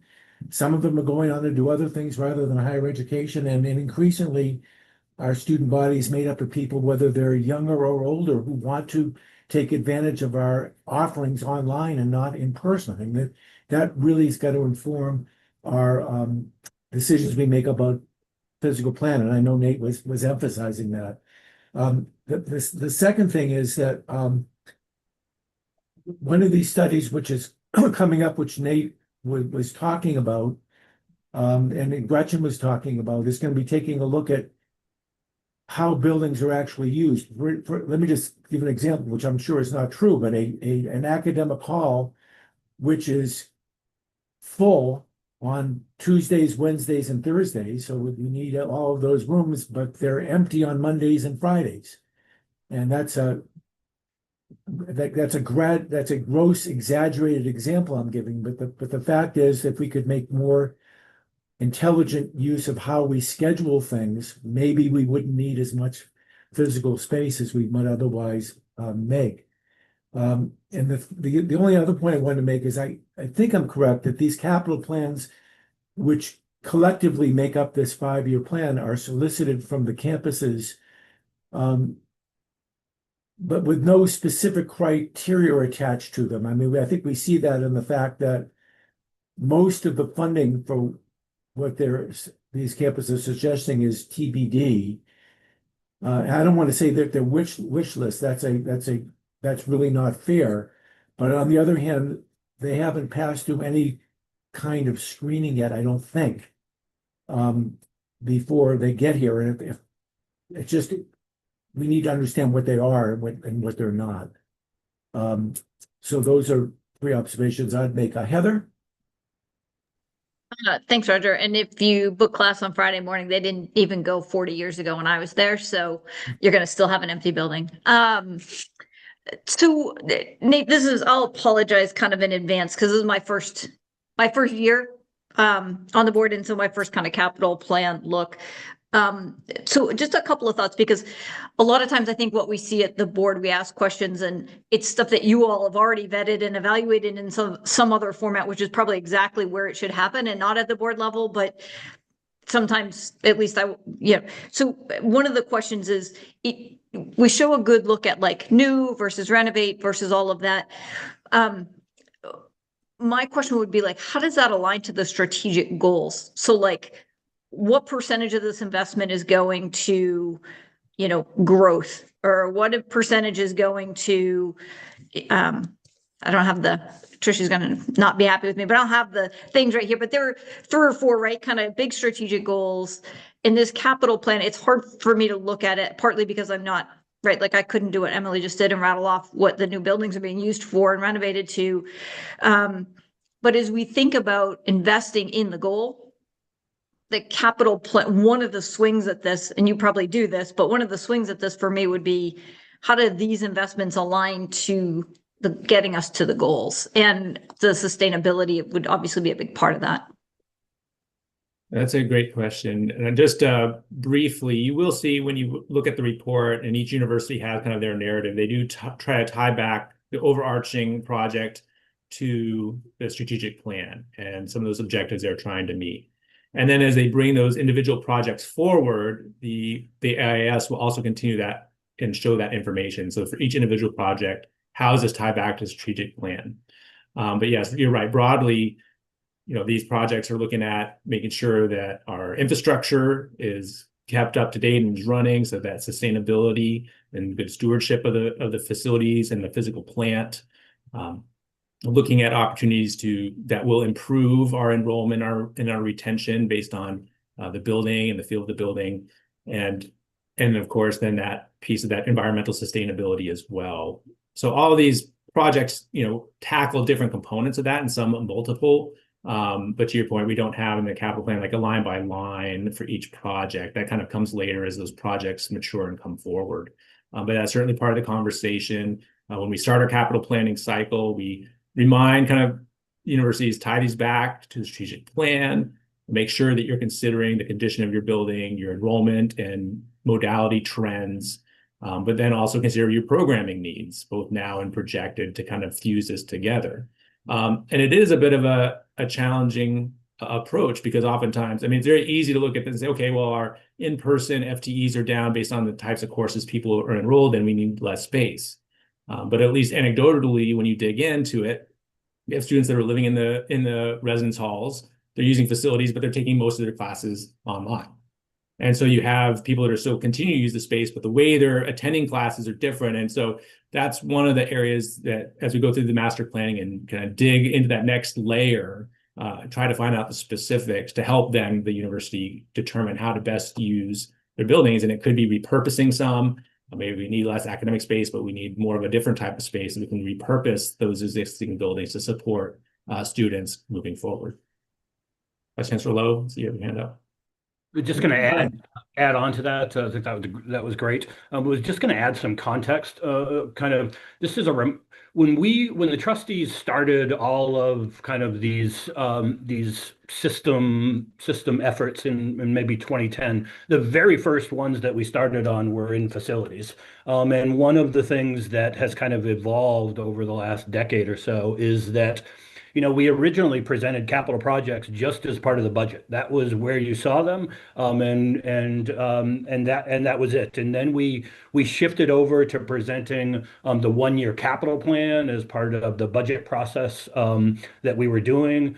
Trustees were interested in seeing a little bit beyond that horizon, and when we started to get into congressionally directed spending and things like that, we needed to plan. We didn't want to be, and the same thing with bonds. We didn't want to be in this position where, I used this example a lot, a decade ago or so, but where, we'd go to Representative Kane at the time with a $75 million bond request. And if she agreed to put that back in, then we would immediately scramble and try to find $75 million worth of projects.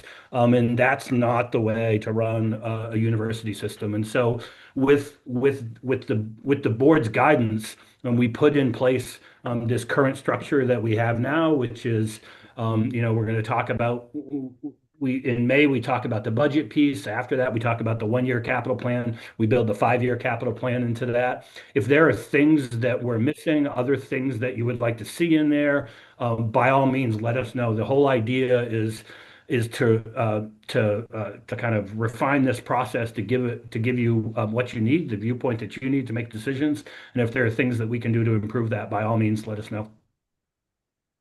Great summary. Thanks, Ryan. Heather?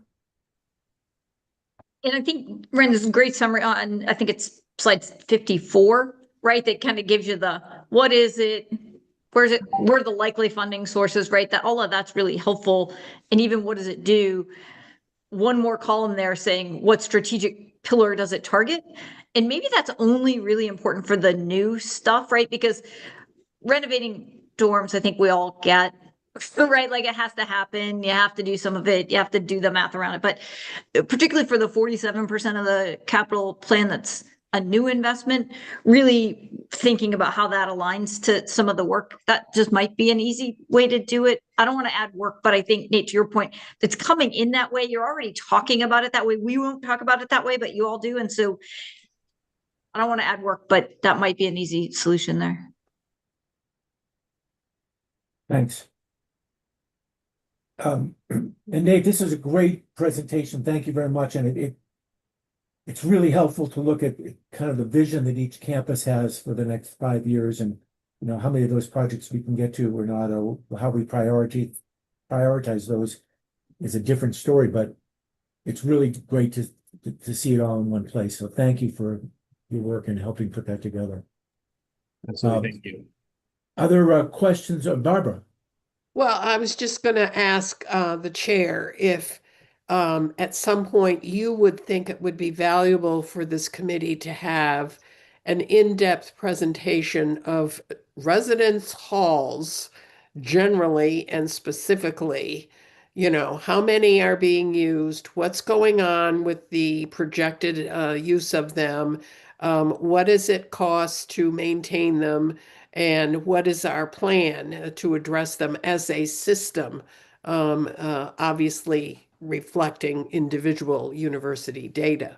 But I would just urge that as a useful approach to having that discussion at your pleasure at some point. Excellent idea. I think we just want to coordinate with Gretchen in particular on the work that's about to be contracted that may give us a tremendous amount of helpful information to answer those questions. Is that fair, Gretchen? That you took the words right out of my mouth, Trustee Cates. Thank you. That's exactly what I was Timeline, thinking. so we have the timeline for that part of it is roughly what? So we're expecting, in terms of the RFP, we closed that to bids on December 5th. We've completed the interviews with the top candidates. And right now we're just going through and finalizing our scoring and doing reference checks for the top respondents. So we hope to have that wrapped up within the next couple of weeks. Unfortunately, we were delayed. Our goal was to wrap this up before February, but with the snow delays and inclement weather, it set us a little bit behind, but we're on track to wrap that up in the next couple of weeks. And then once you get the successful bidder on board, the work will take roughly how long? It can take up to 18 to 24 months to wrap up the work. It's an extensive review when we think about doing it for each campus. We do have some campuses that are ready to move forward sooner than later. So we'll work on giving you a more concrete timeline once we make the award, if that sounds okay to you. That's fine. Let's do that because Barbara's point is an excellent one, and we want to move ahead as quickly as we can, but make sure we're well informed. And if you want to let us know as a board, if residence halls are the top priority, then we can definitely prioritize that as we think about doing this review for the master planning. Just we're happy to adjust as needed to meet the needs of the board. Excellent, thank you. Anything else on this topic? I'm not seeing any, so thank you very much. Nate, you can take the rest of the day off. Thanks. And last on our regular agenda is our usual meeting ending strategic plan update. Gretchen? Thank you. So we've had a very robust discussion already today, so I won't repeat what we've already talked about, but just want to highlight that many of the items that we've brought forward today really tie closely back to the strategic plan, specifically financial sustainability, goals around strategic stewardship for our facilities, capital assets, space utilization, and long-term affordability for all of our campuses. So you heard about UMPI's ESPC project, as well as an information item for the University of Maine UMEC Energy project. We talked about the RFP for the master planning effort. And you heard from Nate Harris and his team on the capital planning 1 and 5 year goals. So all of that ties directly back to our efforts with the strategic plan. But I did want to close out with my update just to recognize our facility teams. So with the recent series of snowstorms that we've had, and many of us have been, when we close campus, many of us stay home and work remote, but they're the ones that actually come to campus. They do round-the-clock shoveling, sanding, salting, all to ensure that our facilities are safe and ready to open up back for business for our students, faculty, and staff. So just wanted to recognize them, that they're the magic that happens behind the scenes. So thank you. Ryan, anything that you wanted to add or update? I had one update and reminder. Several of the pieces, as you'll recall, in commitment to deal with budget and budget planning. And so again, just a quick reminder that all of our institutions now are finalizing those initial drafts of our 2027 budgets. Budget presentations are going to be held on March the 25th, 2026. So note your calendars. They start at 9 a.m. They'll be available on the board's YouTube site. Really strongly encourage you to take advantage of that opportunity. We have a work session on the budget already scheduled for April the 15th, beginning at 9. And then the plan is that the FY27 budget is expected to be presented in its final version to the trustees on May the 18th, 2026. Thank you, Ryan. Anything further? I think we've completed our agenda. We do have to go into executive session briefly to talk about a couple of matters. Anything further for the benefit of the group? If not, I'm going to entertain a motion to go in executive session in a moment, but to say that when we come out of executive session, we'll be done, and there'll be no further public business. So no point in folks sticking around if you're not part of the executive session. But thank everybody today for your attention and for some just terrific presentations and for some wonderful discussion among the board, between the board and presidents and staff. It was a terrific morning, I think. So thank you very much. Now, could I have a motion for the Finance, Facilities, and Technology Committee of the Board of Trustees to go into executive session under the provisions of 1 MRSA Section 405(6)(c) to discuss the condition, acquisition, or disposition of real property or economic development if premature disclosure of the information would prejudice the competitive or bargaining position of the system. So moved. Moved by Second. moved by Barbara and second by Heather. Could you call the roll call vote, please? Yes, trustee Cates, Yes. trustee Riley, Yes. trustee Flood, trustee Kane, Yes. trustee McMahon, Yeah. trustee Riley, Yes. trustee Alexander, Yes. trustee Johnson. Yes. Move you into executive session. Thank you. Have a great day to everybody else.